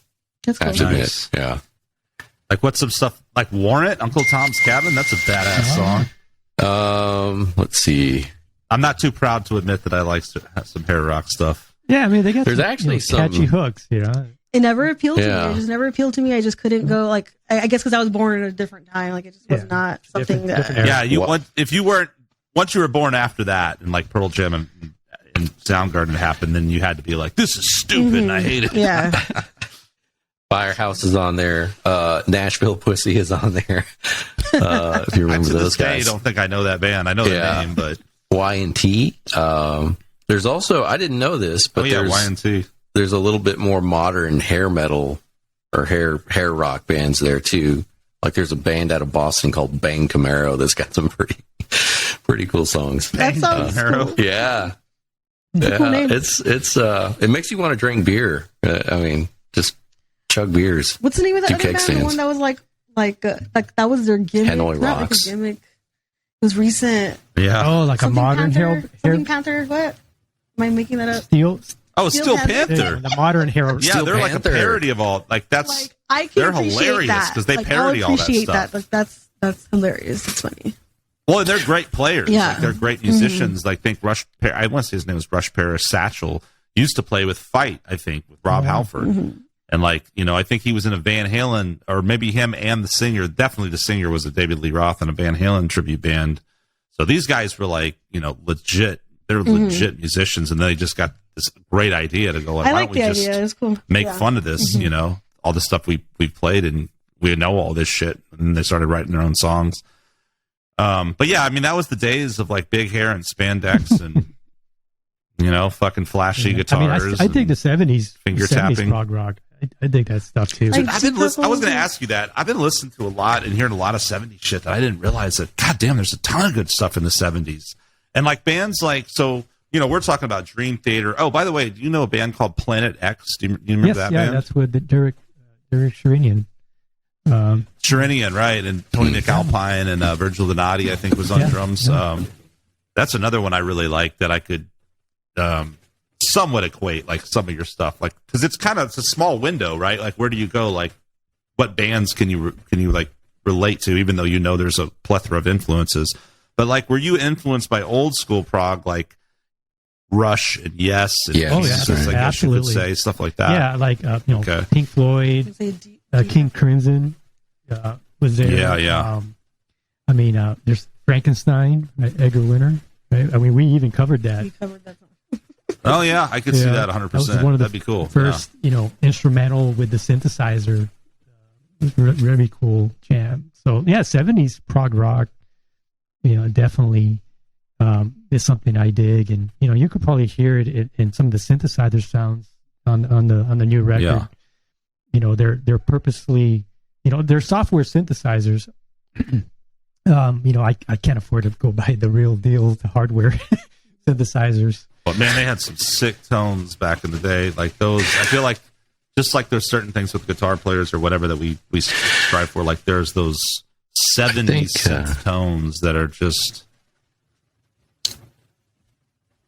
No, I was just going to say, I think that was kind of, we were trying to think of, there was something familiar when we were listening to the albums and we were trying to pinpoint it. But now that you start talking about like some of those old 70s, you know, synth tones, maybe that's it. Maybe that's what was popping up. And I was like, he used to play the synth. Like he used to play, like when we were playing live, he was playing the synth. And we had Justin, he was playing the guitars. Now this time around, switching it up. We're switching roles. So I'm on guitars now. Justin's going to do the synth. So I know like the synth is like a big part of like our setup, our band. Yeah. It's a member. It's which I love. It's not like what do they call it, like a backtrack or whatever that they put. Yeah. Backing tracks. It's none of that. He's playing it there live. So I think that's cool. It's adding a different, you know. It's just more colors to the palette, right? But yeah, he had taken it on at first. Now he's going to guitar. Yeah, and so you know, synthesizers. I use Spectrasonics Omnisphere a lot, and also Sample Tank is the software synthesizers that I used. And you know, there's some libraries in there that are specifically trying to emulate synthesizers from the 70s and the 80s. You had to have your laptop there, right? We were playing. Or yeah. That's why I was like, oh. Yeah. Yeah, for sure. Yeah, like your yeah, everything's just running out of these programs now. Yeah. All MIDI. You had mentioned 80s earlier and like film scores and stuff. You know, I was thinking 80s. I mean, obviously, there's a bunch of classical type composers. Raiders of the Lost Ark. But yeah. Well, I mean, all the John Williams shit, of course. You know, John Williams. But John like, Carpenter, you know, right? I think you. 80s. Oh, John Carpenter's another one. Yeah, John Carpenter, like the king of simple, man, just effective, like Halloween and Escape from New York. Those are so iconic and classic, man. But I was thinking of something that really personified the 80s sonically and from a keyboard synth standpoint is what's his name, Harold Faltermeyer, right? All those classic Beverly Hills Cop, Fletch, all those classic themes that just had that very specific synth sound, so signature to that time period. I mean, there's the Cars. Remember the Cars? Oh, yeah. The Cars from the 70s, 80s. They're just what I think. Yeah, they had some pretty cool synthesizers. Yeah. I need to explore the Cars a little more. There's actually Cars tribute bands here, and I'm like, I don't even really know any Cars songs. When you start hearing them, they'll start like, oh yeah, I know that song. Like I can't name any songs right now, but when I hear them, like, yeah, I've heard that a million times. Yeah, it's like when you're a kid, needed, right? Or if like I'm teaching. Mm-hmm. Oh yeah, just what I need. You're right. Yeah. Like when I was a kid, like, or now if I'm like teaching and someone's like, I'm like, have you heard of this and that? I'm like, they're like, no, and I'm like, well, you have heard these songs, probably you just don't know what they are yet because they're just everywhere. Nowadays, it might not even be in like the family minivan or whatever. However, I heard them as a kid, but you're on commercials. You're going to hear these like. There's no getting away from CCR or the Beatles or But I remember like years later, like when I was kind of like right out of high school and hanging out in the bachelor pad and starting to kind of get my feet wet, going out and playing gigs and stuff. And like me and my buddies, we'd all like got super into Pink Floyd and stuff, and we'd hear songs like "Have a Cigar" or something. We're like, holy shit! I never knew that was Pink Floyd, but you immediately heard the riff, you knew it, you had heard it. That's I think there's a ton of that stuff. Like when you're in the mood, yeah. Pink Floyd is just so pimp. Like I can't even. I mean, they're just like the ultimate man. I don't know if you would say like prog rock, art rock. I mean, I don't even know how to describe them. One person said to me once, Pink Floyd is not even a band, they're a state of mind or something like that. I thought that was kind of cool because it's just kind of its own thing. What they did. For me, I'm just like, oh, it's classic rock. But no, like I mean, it's not like, but it's. I get what you're saying. Like no, yeah. But nowadays, classic rock is everything from like Led Zeppelin to Guns N' Roses. It's weird, like the shit that was happening. It's too broad of a like term, when we were but kids. like you're right. How do you describe Pink Floyd? I don't know, but like, badass, just awesome. Like the soul, it touches your soul. Here we go. There's some favorite albums. Top. I don't mean you don't have to. Well, I mean, for let's say 5 of your all-time favorite albums of ever, or bands or albums. You want to go first? Let me think. Well, I mean, for me, like Master of Puppets. Yeah, I mean, dude. Wow. I mean, really is a masterpiece. Yeah, every song is like perfect for me. Like when I first I agree. Like the other day too. I feel like if I had to choose, and I'm not one of these guys that thinks they sold out with the Black Album. I love the Black Album. I think the production's fabulous. I think the songs are great. I love it. And I would kind of, this is personal taste. I'd probably put that and Master of Puppets as my top two. And if push came to shove, I'd put Master as one. And then probably Black Album as two, maybe. I feel like we're like that metal show right now. Remember, you guys ever remember that show with Eddie Trunk and those guys? Have you seen it recently? Like, have you looked back at it? Like, now that I'm looking back at it, I'm like, this was like, I don't know. It was too, how do you say it? Trying to be too, like, I don't know. It was like, have you all seen the Man Show also? Like, there was kind of like the same thing. Like, oh my God. Oh yeah. And you're acting like you're sitting here talking about like the 90s as a distant memory. The Man Show wasn't that far out of the goddamn 90s. I feel like it was like a too, like of a man, like I was like, oh, like that. Yeah, but that metal show, like, definitely elitist. Like, you had to like know all these facts and all that stuff. I was like, yeah. Oh, well, like Eddie Trunk is like totally like snobby metal dude. So that's why I was like, it was cool to watch, but I was like, he's one of those, but that was the thing, right? Like, you gotta know, like, there's people like that. Want to know all the names? You got to know every Kiss album, or you're a loser. By the way, I continually meet you. I'm just going to assume you two love Kiss because I I have realized, Vic, I can't say bad things about Kiss because everybody loves Kiss. I go to the studio in Las Vegas. There's Kiss stuff everywhere. I go to every band I ever meet, and so they all love Kiss. And I'm like, yeah, Kiss rules. Okay, cool. I'm on board. I agree with you. They're the best thing ever. You mentioned another album for me. It would be Dream Theater's Images and Words. Yeah. 1992. These are really good choices. Those are like albums where you hear and you're like, wow. You just...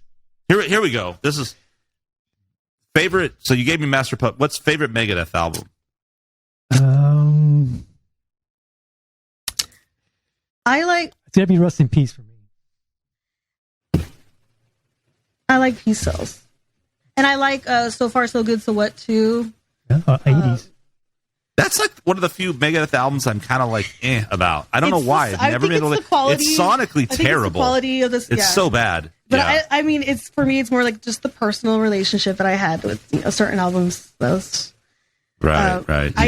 What was that other one? System Has Failed. A lot of people don't like The System Has Failed, but I like that. I like that. Chris Poland I like came that back album for that a lot. Well, I was a big Marty Friedman fan. I don't like. I don't listen to a lot of new Megadeth, though, for sure. I don't keep up. Well, they've got so many albums at this point. However, I don't feel like Megadeth ever has a total dud. Like, there's really no Megadeth album that I'm like, what a pile of shit, right? Whereas Metallica, well, there's a Saint Anger and Lulu are a bit rough on the ears. The snare's a little rough on the ears. No, I feel like if you love a band too, you can criticize them too. So sometimes, like if I have like a few drinks in me and we start really talking about Megadeth, it's gonna sound like I'm talking bad about them, but it's like no, I just really like them and I didn't like this. Like this was not them. Like tough love. Yeah. Mm-hmm. Well, then don't buy the album. That's what Dave Mustaine would say to you. Yeah. Remember we saw him, Vic? Did we see him one time at Moody and like Dave Mustaine started talking shit to someone in the crowd or something? You gotta love Dave. He's just always grumpy. That's right. Yeah, that's right. He's a ginger. I love him. I love the guy. I'm right there. Though. I think he's a great songwriter and a great melody. And I just like that he was just hated too. Like, I mean, like not that he was hated, but like I definitely like. That's the reason. Like, of course I listened to Metallica first, and of course there's like a really special place in my heart for Metallica. But I liked Megadeth because it was kind of like, well, everybody likes Metallica. Not everybody. Yeah, I feel but I also think like musicians, like guitarists, like anybody that I know who likes Megadeth, they're guitarists. So if you, yeah, totally. But the irony is, and nothing to discount Metallica because they did write some of the most iconic metal and hard rock. I mean, and even stuff on Load and even stuff on the new album. It's not like it's bad. I like that stuff too. There's great stuff. I mean, I don't think they've ever topped Master of Puppets and Justice and Black and all that. But like, still, they're great and they deserve all that. But Megadeth is such a. The funny thing about Megadeth is they're definitely more of a musician's band, but. I actually, even though his voice rubs a lot of people the wrong way, and the first time I heard Rust in Peace, it was so much, and the voice, I was just kind of like, Metallica, I think, is a little easier in the beginning, unless Saint Anger is your introduction. But but then Megadeth, I think, like, especially like a lot of their stuff, like the Euthanasia album and Cryptic Writings and Risk, even a lot of people didn't like Euthanasia. There's really, really great songs with really great melodies. I make fun of Euthanasia. I think Megadeth writes such great. I make fun of it, but I like it. I listen. Like Train of Consequences to me is like the really cheesiest song. I love that song, man. That's a great song. Black Curtains is fucking cheesy. And then the Family Tree one, I'm like, that's okay, but Family Tree. They are a little cheeseball, but I like them. They've all got good riffs. Secret Place. Now we're just gonna have a contest. Who can name the most cheesiest Megadeth songs? The cheesiest Megadeth songs. Ooh. I mean, I just named the Train of Consequences. I thought it was funny. It was like, no, that song's awesome, man. I love that song. Get off my park. I was kidding. I don't know. The cheesiest. Gosh. There's definitely some cheesy ones. Like some of my friends, like, well, my Megadeth friend, like people who like Megadeth too. Like, I don't know if you've heard of My Bride. It was like, My Bride, it was at the, movie? It's the Megadeth song, My Bride, and it's like about Frankenstein. Oh. It's I thought it was cool, but it's like, they were making fun of me, like, no, that song sucks. It was cheesy. It's called My Bride. There's some on There's some on that, and it's a cool album too. Although once Marty Friedman quit, remember the next album had Al Pitrelli, great player, but that album to me felt a little sterile. It's still good. There's still some good. World Needs a Hero, but it just and then the drum tones sonically, I just didn't like it as much. And Return to Hangar and stuff. To me, it's kind of a take it, leave it. There's just so many albums I couldn't think of it, but no, definitely Countdown. Countdown has a countdown. It's not as that's Extinction. It's between that and Rust in Peace. Rust in Peace those is more like fast, like more thrash. Countdown is different. I think that's like the speed metal. Yeah, Countdown's just different. It's different kind of flavor. Yeah. Anyway, so now we've talked about Megadeth for half an hour. What else? What other bands are there? I'm on for me. It depends on what point of my life I'm in. Weren't you listening to some sludge? Well, I mean, is that what it's called? I don't even know. Doom metal. I don't even know what it's called. It's just super tuned down, very slow. Like Caius. I listen to a lot of Caius. Caius. Okay, yeah. Who else? Can't even think. I'm not. Who are some sludge bands? Do you like the Melvins? Neurosis, some of their stuff's sludgy. Who else? Okay. I can't even think. Sludge? What's sludge? Sludge is like. Is that what it's called? Sludge is something. Am I thinking about something else? There's just so many that they're all kind of in the same band camp, right? Yeah, I can't keep up with all the subgenres that exist in the metal world. So many. I listen to a good song is a good song, whether genre it is. So totally agree. Something's catchy. You find yourself humming it later in the day. I haven't been listening to a lot of heavy stuff or anything rock. I've been listening to a lot of rap recently.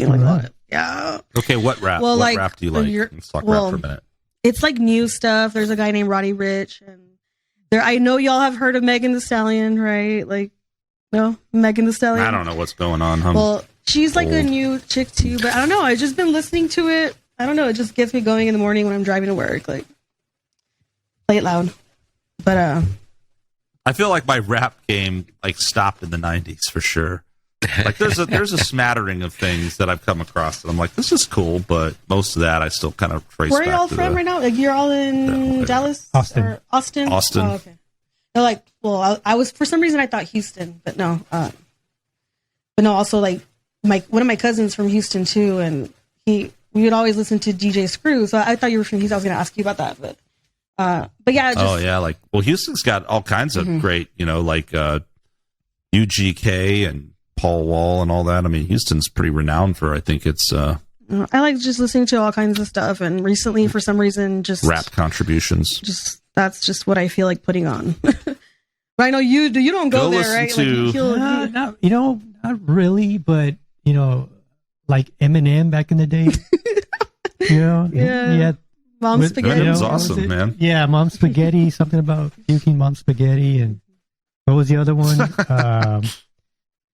Oh gosh, I mean, I'm not really a rap fan. I don't, buy rap records, but I've heard some songs, and they're catchy. It's good, But I won't be going to a show or anything.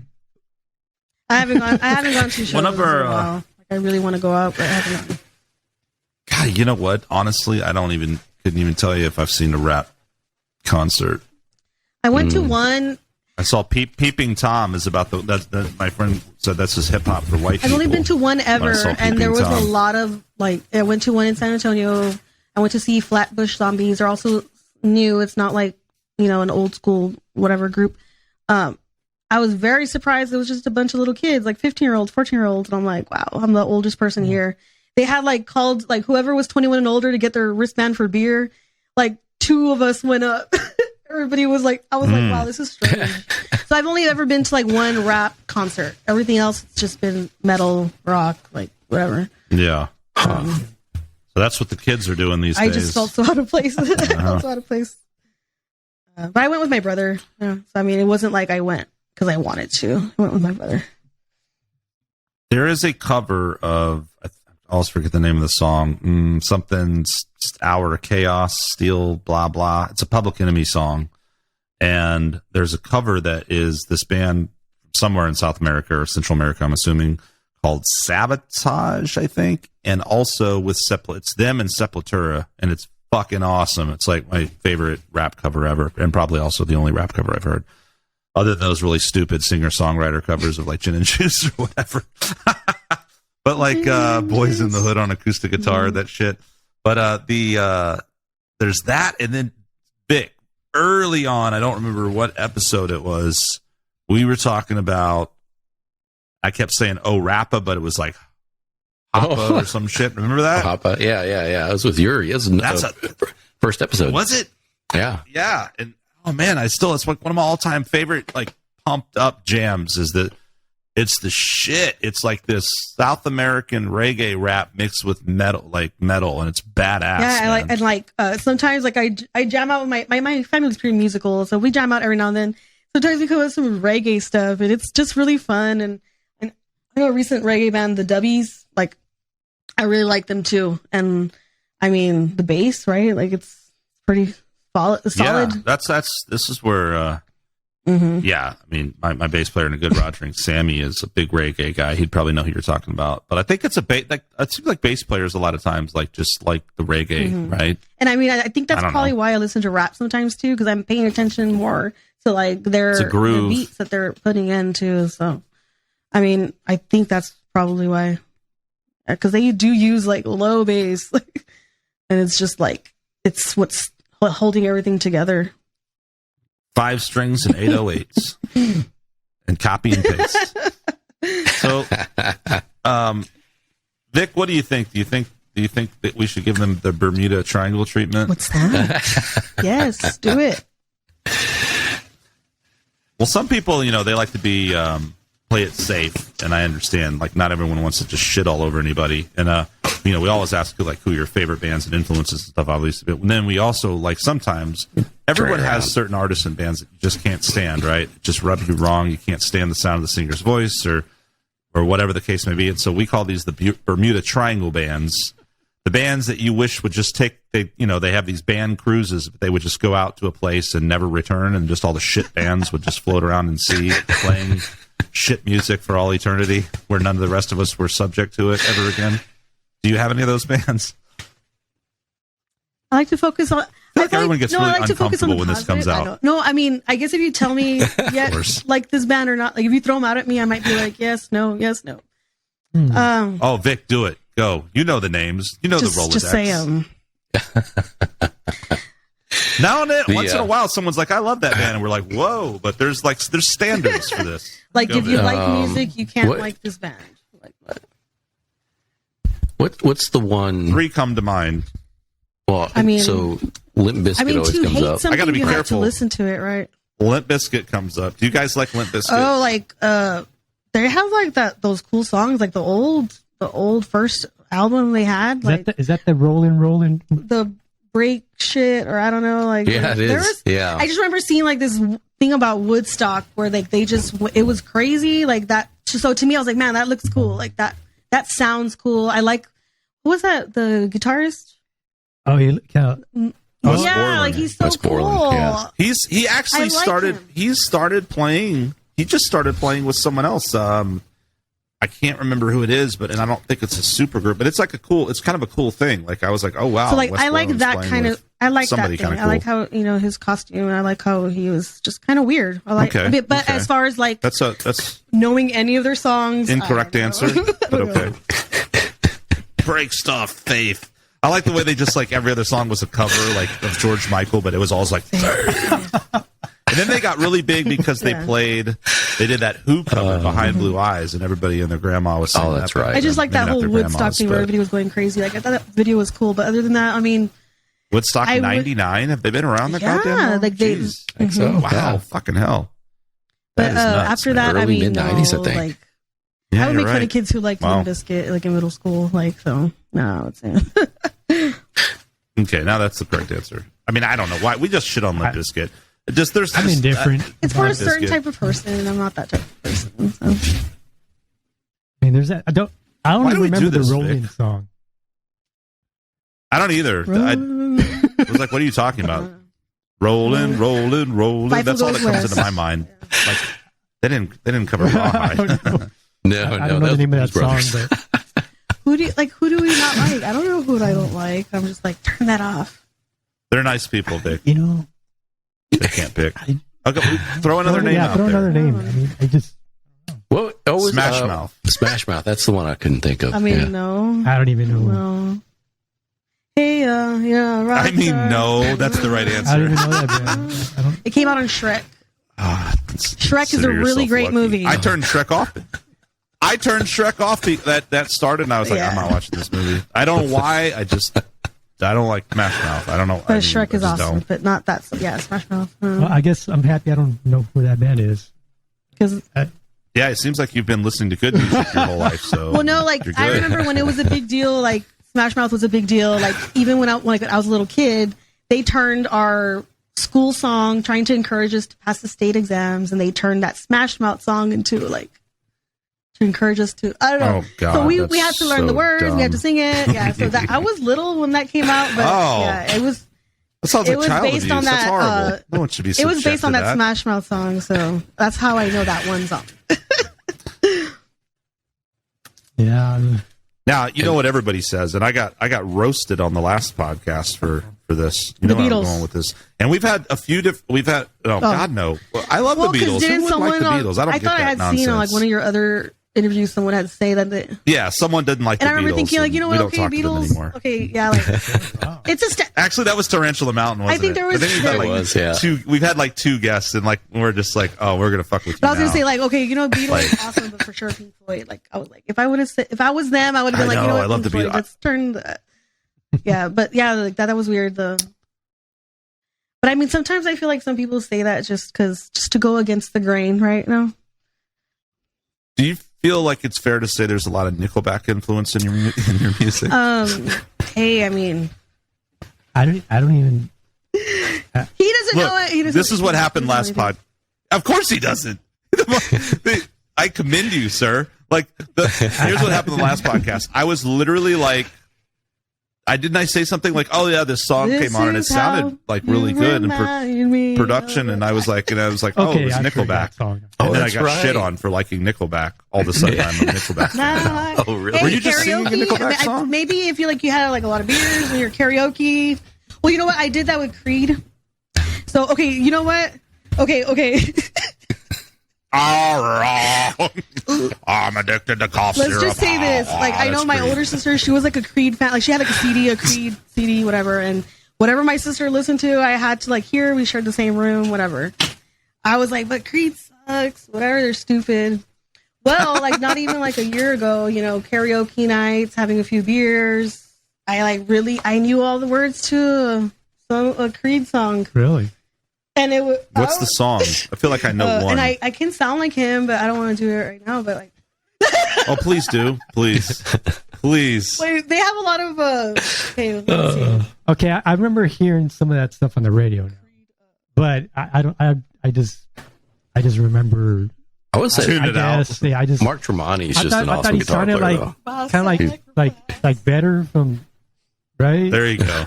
Oh, yeah. Like his voice kind of. Pearl Jam, kind of there. Oh, yeah, that kind of style of voice, right? I think Eddie Vedder started that and was unique with him.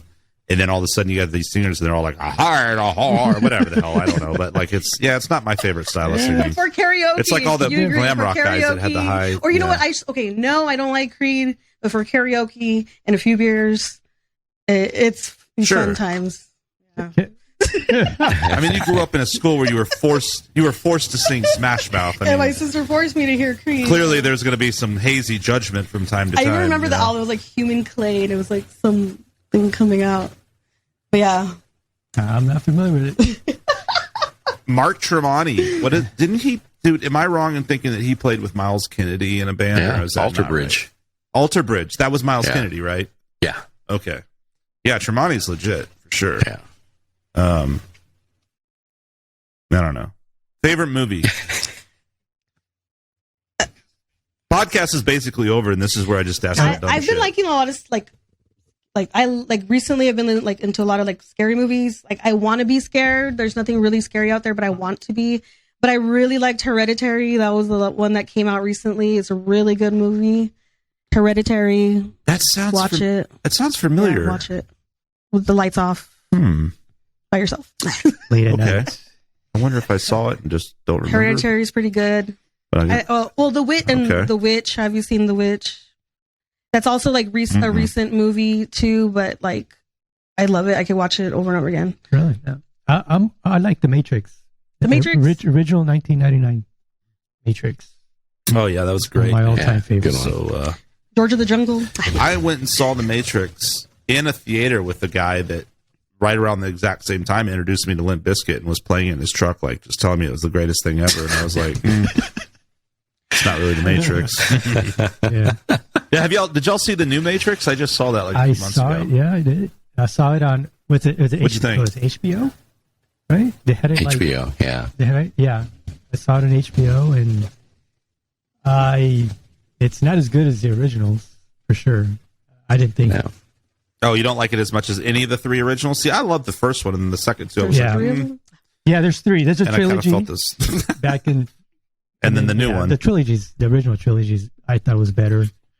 Keanu Reeves finally looks 30 years old in the new one. Yeah, but it was kind of cool. I like the way they brought back the characters and kind of I like the way they tied it in there, but you can never recapture that magic because it was just so different at the time. And then it's been, she was not supposed to do the movie. And what do you mean she? Carrie Ann Moss? The writer? The writer. Because it was Oh, wait a minute. Now, when you say she, it was the Wachowski brothers. Is one of them trans? They're sisters now. They both are now. Okay. That's I thought I saw that. She wasn't supposed to do the movie, but supposedly she got pressured to do it. So, yeah. Oh, darn. I got pressured into doing one of the most successful movies ever. So here's a dump truck full of cash. That's why some people think that it probably didn't do well because it was not authentic. You know what I mean? What, the new one you mean? Because she was kind of she didn't have plans to do it. It's also just different. I don't think. I mean, maybe The Matrix could have. I don't know why, but things don't. It's like music, right? It's not like some big. I mean, we're all putting out stuff out, but it's all just nowadays. Even like big movies, they just go straight to Netflix, or they're in a. It's just, I feel like it's superhero movies and Disney movies are the only thing that's come out in theaters anymore. Yeah. So something that was once like a super huge excitement, big deal. Now it's like, oh, the new Matrix is out. I didn't even, right? You hear about it once and then it's like a few weeks later, you're like, oh, I can watch it on Netflix. Or I'm more of a sci-fi HBO or something. Movie person, sci-fi, things that deal with, philosophies and stuff. Ooh, now I remember. I really liked The Mist. That was one movie that I would watch a lot. The Mist. Sounds like a John Carpenter thing. He had The Fog. This one was just the one with all the monsters that came out. Yeah, the monsters. Who was in that one? I don't know. I don't know the actor's name. I'm not good with actors' names or anything, but he was in a lot of movies. I don't know the name. Yeah. But yeah, he basically Thomas Jane. You haven't seen it. I was going to tell you the end. I haven't seen it, but I remember. No spoilers. So then I can't tell the concept. Vic only watches history documentaries and serial killer documentaries. Wow. Yeah. We've talked about several of those. Like I don't have a lot of time for TV, but if I do watch TV, there's just a lot of podcasts, right? Like I watch comedy podcasts. Like it's basically it. There's a one that I watch every Monday called Kill Tony. I watch that every Monday. Sammy's been talking about Kill Tony. They moved to Austin. Yeah, I think they're at Antone's. That sounds awesome. Yes, I've been hearing about this. So I've been wanting to go, but their tickets are always sold out. I have to plan in advance if I want to go. But I love that show. I've been following it for years. Every Monday I'm watching it, and they're in Austin.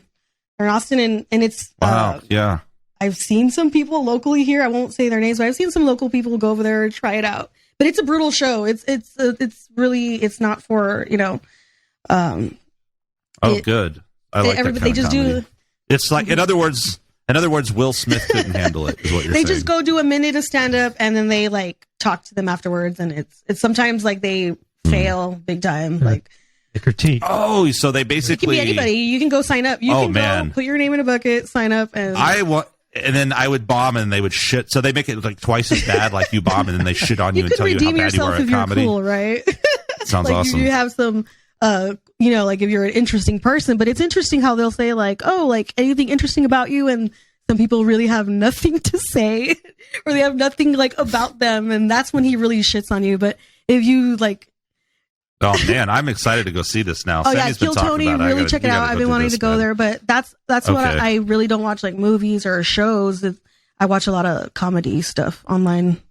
I know like my significant other, everything's all gear, music, mixing, mastering, any videos about that. And me, it's just all comedy. I don't really. I do love good comedy. Yeah, like that keeps Rom, are you Star Wars or Star Trek or both? I'm both, actually.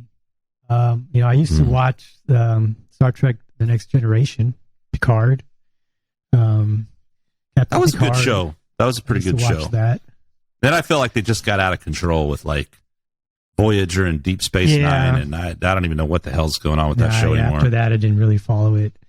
The original Star Wars, the original trilogy. Man, those first three are still so. What did y'all think of the later ones? Like, I really liked The Force Awakens, actually, personally. I fall asleep, and then the last I can't watch movies. I fall asleep, so I still don't know what any of the Star Wars are about. Yeah, I don't think I can watch movies at. Honestly, I can't watch movies at home anymore. And, no, at the movies, just fall asleep. That's why I get like massive, copious amounts of popcorn. I think one of the last times I stayed awake was like when I saw Mad Max like in theaters. I was like really interesting, so I like stayed awake. Is that Fury, the Fury one? The Fury. Yeah, with what's her name? Charlize Theron. That was a really cool movie. I stayed awake, but anything else, like I fall asleep. And Star Wars, I know like a lot of people love it. It's a classic. Like everybody loves it, and I know it's amazing, right? But I just have not been able to. I have not been able to sit through it, and I don't. Fall asleep. I don't. I'll get to it one day. Because it's a space opera. That's what they call it. I'm bored already. You said the word opera. Ugh. I think that's see this bullshit. George Lucas called it. No, you're right. That's what they call it, a space opera. Call it. I didn't hear anything. Yeah, the original. I'm a fan of the original. The second trilogy was okay. Oof. No, sir. All right. I beg to differ on that 99, one. right? That whole second trilogy of that, all three of those movies go right on the Bermuda Triangle shit for me. Like that. Okay, there was one never movie, see the light of day ever again. It's the worst CGI ever. And acting as well. So bad. A blob monster that had milk coming out, and he drank the milk. One of the characters drank the milk. What in God's name are you talking about? Where are we still? Are we talking about Star Wars? What? Yeah. I don't think that. I think you fell asleep during Star Wars and woke up during a different movie. I know what I saw. And I remember being like, ew, like this is what you guys like to watch. It was like it was like a weird. What? Oh yeah, come on. I know what you're talking about. Yeah. Okay, there was just, it is in a Star Wars movie, monster The Last Jedi thing that had milk. Yeah, and he went to the planet and he got. Yeah. Oh, that's the new one. The new trilogy. Yeah, the new like, trilogy. What is this stuff? That's gross. I saw that movie and I don't remember. Maybe I fell asleep in the theater. After that movie, I stopped watching. Oh yeah, Luke was a hermit and he was drinking milk. I didn't watch. There was the. Yeah. No. Oh, you're right. Okay, now I remember. That was a bit weak. That movie, I think, was a bit weak. But after that, they made another one after that, right? I didn't watch it. They made another one after that, though. I think was pretty good. No. I think it was actually pretty good. But that one was. No. When I think with milk and down. I'm done with fucking Star Wars. It's like that was like the Saint Anger of the Star Wars saga. It is. Like, never. I've had it. I'm out. It totally is. I'm out. But I'll get around Disney to it. got it, and they made Saint Anger. The original trilogy. Join the conversation. Going back, way back to the 70s. Just the original three. Dude, I got one for you, man. Sci-fi and music, all wrapped in one beautiful, iconic masterpiece.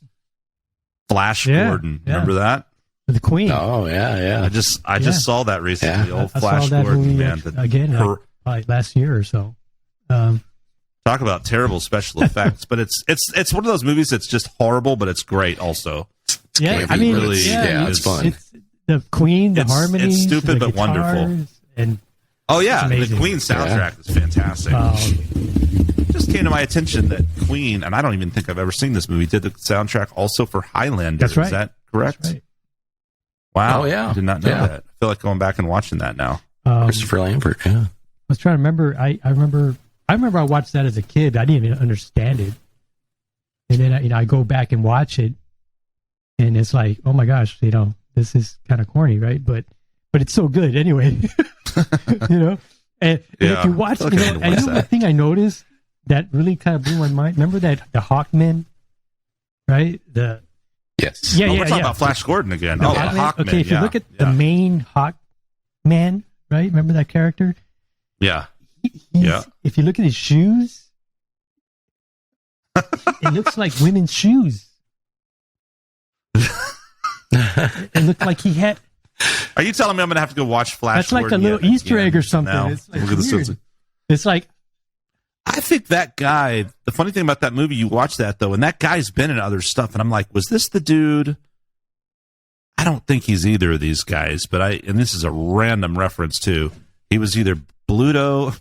I think his name is Bluto in Popeye, the 1980 movie with Bob He might have Sims. been. Yeah, he might have been. Right? You think so? Not sure. Yeah, I mean, you're not supposed to know this, Dana. I mean, this is like, you don't even know the 90s. Like, you're only 14 years old, apparently. So, this came from fucking 1980. There's no way you're going to know Robin Williams' Popeye. That's early 80s. I saw the cartoon. That's early 80s. Robin Williams' Popeye. I kind of like that movie, strangely enough. I think it was like a box office flop, and probably I think Robin Williams was embarrassed of it. But maybe it's just a kid thing because I saw it when I was a kid. But I thought it was kind of good. there's a lot of movies we saw as a kid that we thought that were What great. about Aliens? Yeah, and then we come back to it. That's one of my all-time favorite movies. That's one of the best fucking movies ever. Aliens. Oh, that's first what James Cameron Alien, was just on point. Yeah, singular. Ridley Scott did the first one, but I think Aliens is even better. And that everything James Cameron touched in the '80s was gold, man. Like Terminator, Aliens, whatever else he did, and then he started getting a little cheeseball. I think. How about with like the Thing? With the Thing. There's John Carpenter, man. Absolutely love The Thing. Also one of my favorite movies. Yeah, also. We've talked to. That's right. Yeah, I've never seen that. It's supposed to. Was it a remake or was it a prequel? The John Carpenter movie starts off with it's a prequel. Exactly. Oh, yeah. Maybe I did see that. Now that I feel like I did, and I just don't remember it. But yeah, Aliens, Predator, dude. The original, that's another one. Yeah. Great soundtrack by Alan Silvestri. Remember that? China, John Carpenter. John Carpenter. Yeah. Yeah, that was funny. That was kind of. What about some good old Ace Ventura? Ace Ventura? Oh, yeah. You can watch that. Yeah, when he was jamming out with Cannibal Corpse. Cannibal Corpse. Oh, yeah, that's right. That was the first one, right? I just remember in the second one, he like crawled out of a rhino. There's two versions. There's two versions of that. Yeah, movie. it depends right where you watch it. There's some that are, I've seen the extended one, but in the movie, it's not that long. Yeah, there's an extended version where there's another scene where he's actually singing with Cannibal Corpse. Yeah, he's on the stage. And I've seen that. That's not the real. That's not the theater cut. Oh, but I thought that was really cool. And sounds like Jim Carrey's like a metal fan, like legit. Yeah. I saw something about him talking about when he heard Pantera or something. I remember he was listening to Napalm Death. He mentioned. Oh wow. Them. He likes that super heavy shit. I mean, I think he was probably when he heard the vocals, it kind of like shocked him, and he's like, "Oh my gosh, that's pretty extreme." People do this. Yeah, there's only been like a few comedians who even talk about metal too. That's the only thing I will say. Like when I watch comedy, like not really much about music. The music, right?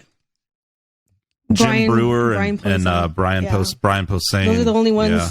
Brian Posehn has an album that he did with Scott Ian, and it's pretty funny. Those are the only ones I can think of. Like, Jim Brewer does a really good AC/DC. Yeah, and I know like on part of his stand-up, he did the vocals too. Yeah, those are really good too. Mm-hmm. Yeah, that's cool. But I like all, like I said, most of my movies that I see are more sci-fi, action, blending in with philosophies and stuff. You're more of a horror, supernatural Yeah, and I like like Encounters of the Fourth Kind. That one's pretty cool. That. Did you just make up that title? Why? Are we talking about Close Encounters of the Third Kind? Yeah. Really? That's what I wasn't saying you like, but I didn't realize they extended on that. Is it connected to the old Richard Dreyfuss? I don't know. You know what's funny about that? Nobody knows that theme anymore. Like, right? That super famous theme. You know, I never, like, nowadays I feel like if you play that for a kid, they're like, huh? But everyone still knows Star Wars and stuff, of course, right? But that Fourth Kind, when did that come out? It's been a while. Is it a movie? It's been a while. Pretty cool. Check it out. It's like a mix of, like, I guess, like, possession, but it's by aliens, right? Mixing horror with sci-fi. And I have to do, like, with the language, like... Mila Jovovich, what's her name? Jovovich? Oh, that chick. I think. Yeah, her. She was in all those zombie movies, right? Mm-hmm. Yeah. Mia Jovovich. Fifth Element, right? Mm-hmm. Oh, yeah, she was in Fifth the zombie Element movies. Yeah. Resident Evil, yeah. Yeah, that's the one. Yep, Resident Evil. Okay. Yeah, Resident Evil also. Yeah, good movies. Any recommendations? I mean, like anything that you think I should watch? I want to watch something. Like anything. Horror movies? What are some good horror movies? I mean, if you haven't watched The Thing, there you go. John Carpenter's The Thing. That one's Have you watched The Thing? Classic. John Carpenter's The Thing? Yeah, watch The Thing. Absolutely. Vic, here's one for you too, man. I don't think I told you about this. Now, how can you go wrong with it? And this is I will say it's dark. It's dark, but it's also Nicolas Cage and extremely Nicolas Cage. There's this movie called Mandy. Have you heard of this? I've heard of it. Dude, yes. Go watch Mandy, and you're gonna be like, "What the fuck?" Will do. It's crazy. I guess you would call it horror. It's a fucked up ass movie, but it's got Nicolas Cage. Oh yeah, okay, that looks interesting. Didn't he also come out of like Mandy. What World or something? What was that movie? He goes into Willy's Wonderland. Nicolas Cage. You should watch that one. That one's like, well, it's new, but yeah, he just goes into some like like those animatronic like like Tron. Back in the day? Funtime Pizza back in the day, they had like those characters that were like robots and like for kids. Well, Willy's Wonderland, it's abandoned. He goes in there and like a bunch of crazy stuff happens throughout the night.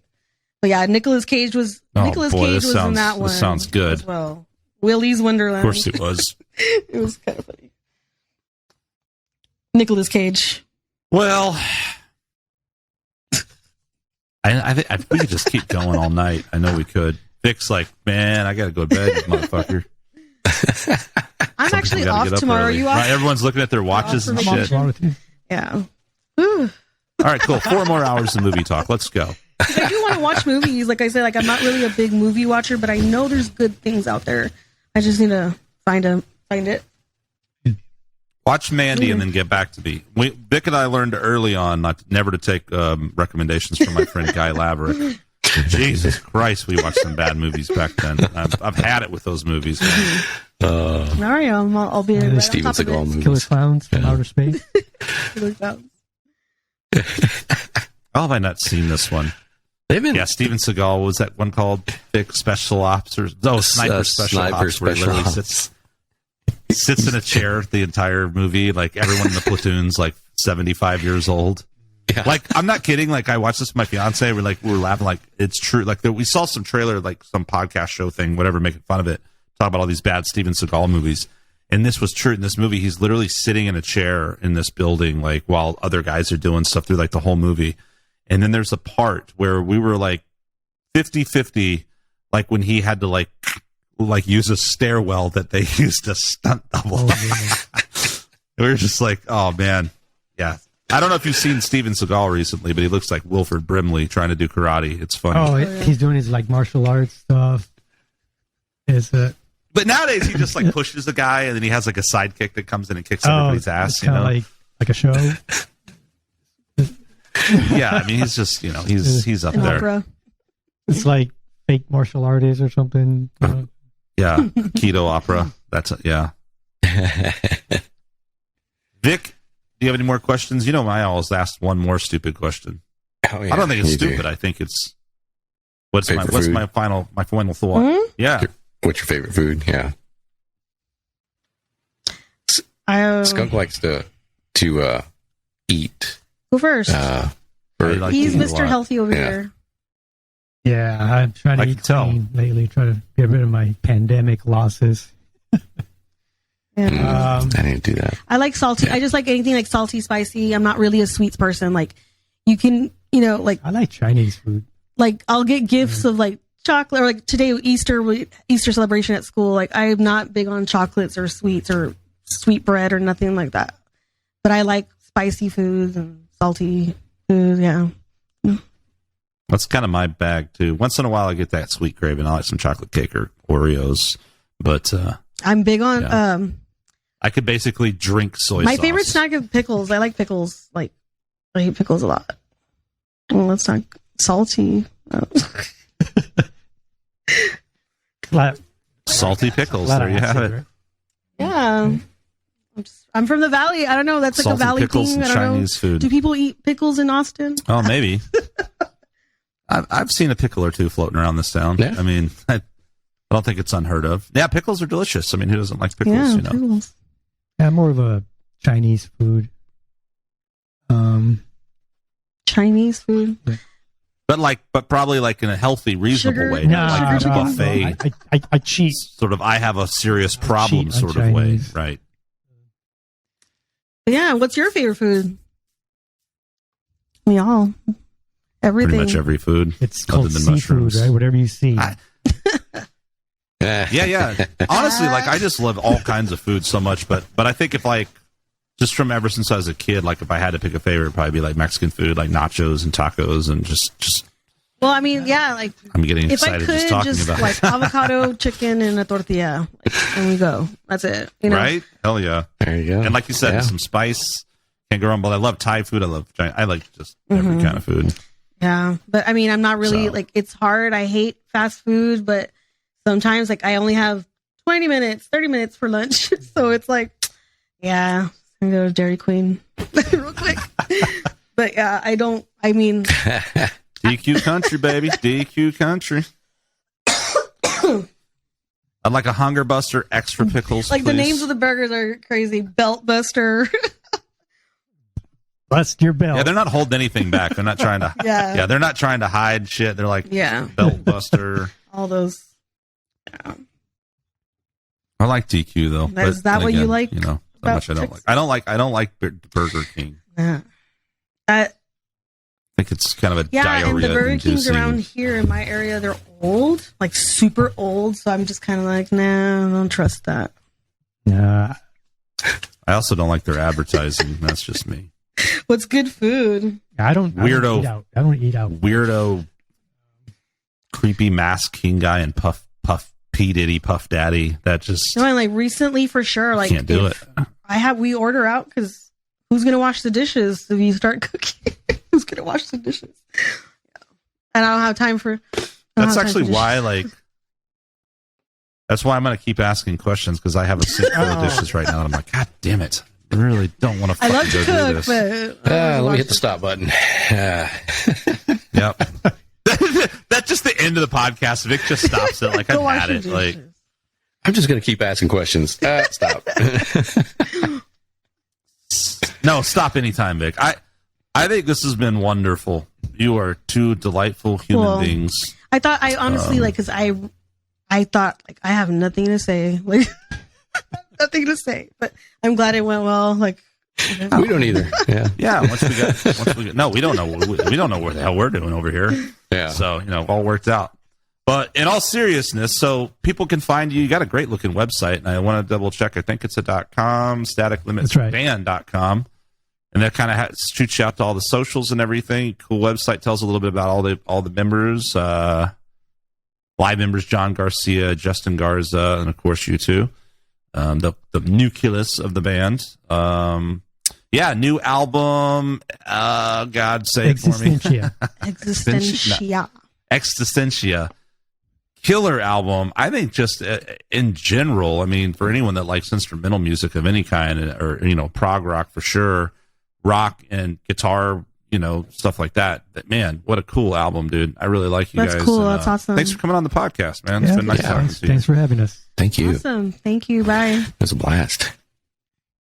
All right, Haynes, don't leave yet because this has to upload. It's not over yet. The pain continues. Now we're too lazy for that. All right, until next time, this is Skunk Manhattan, Victor Ramos with Rom and Diana, and adios. Bye.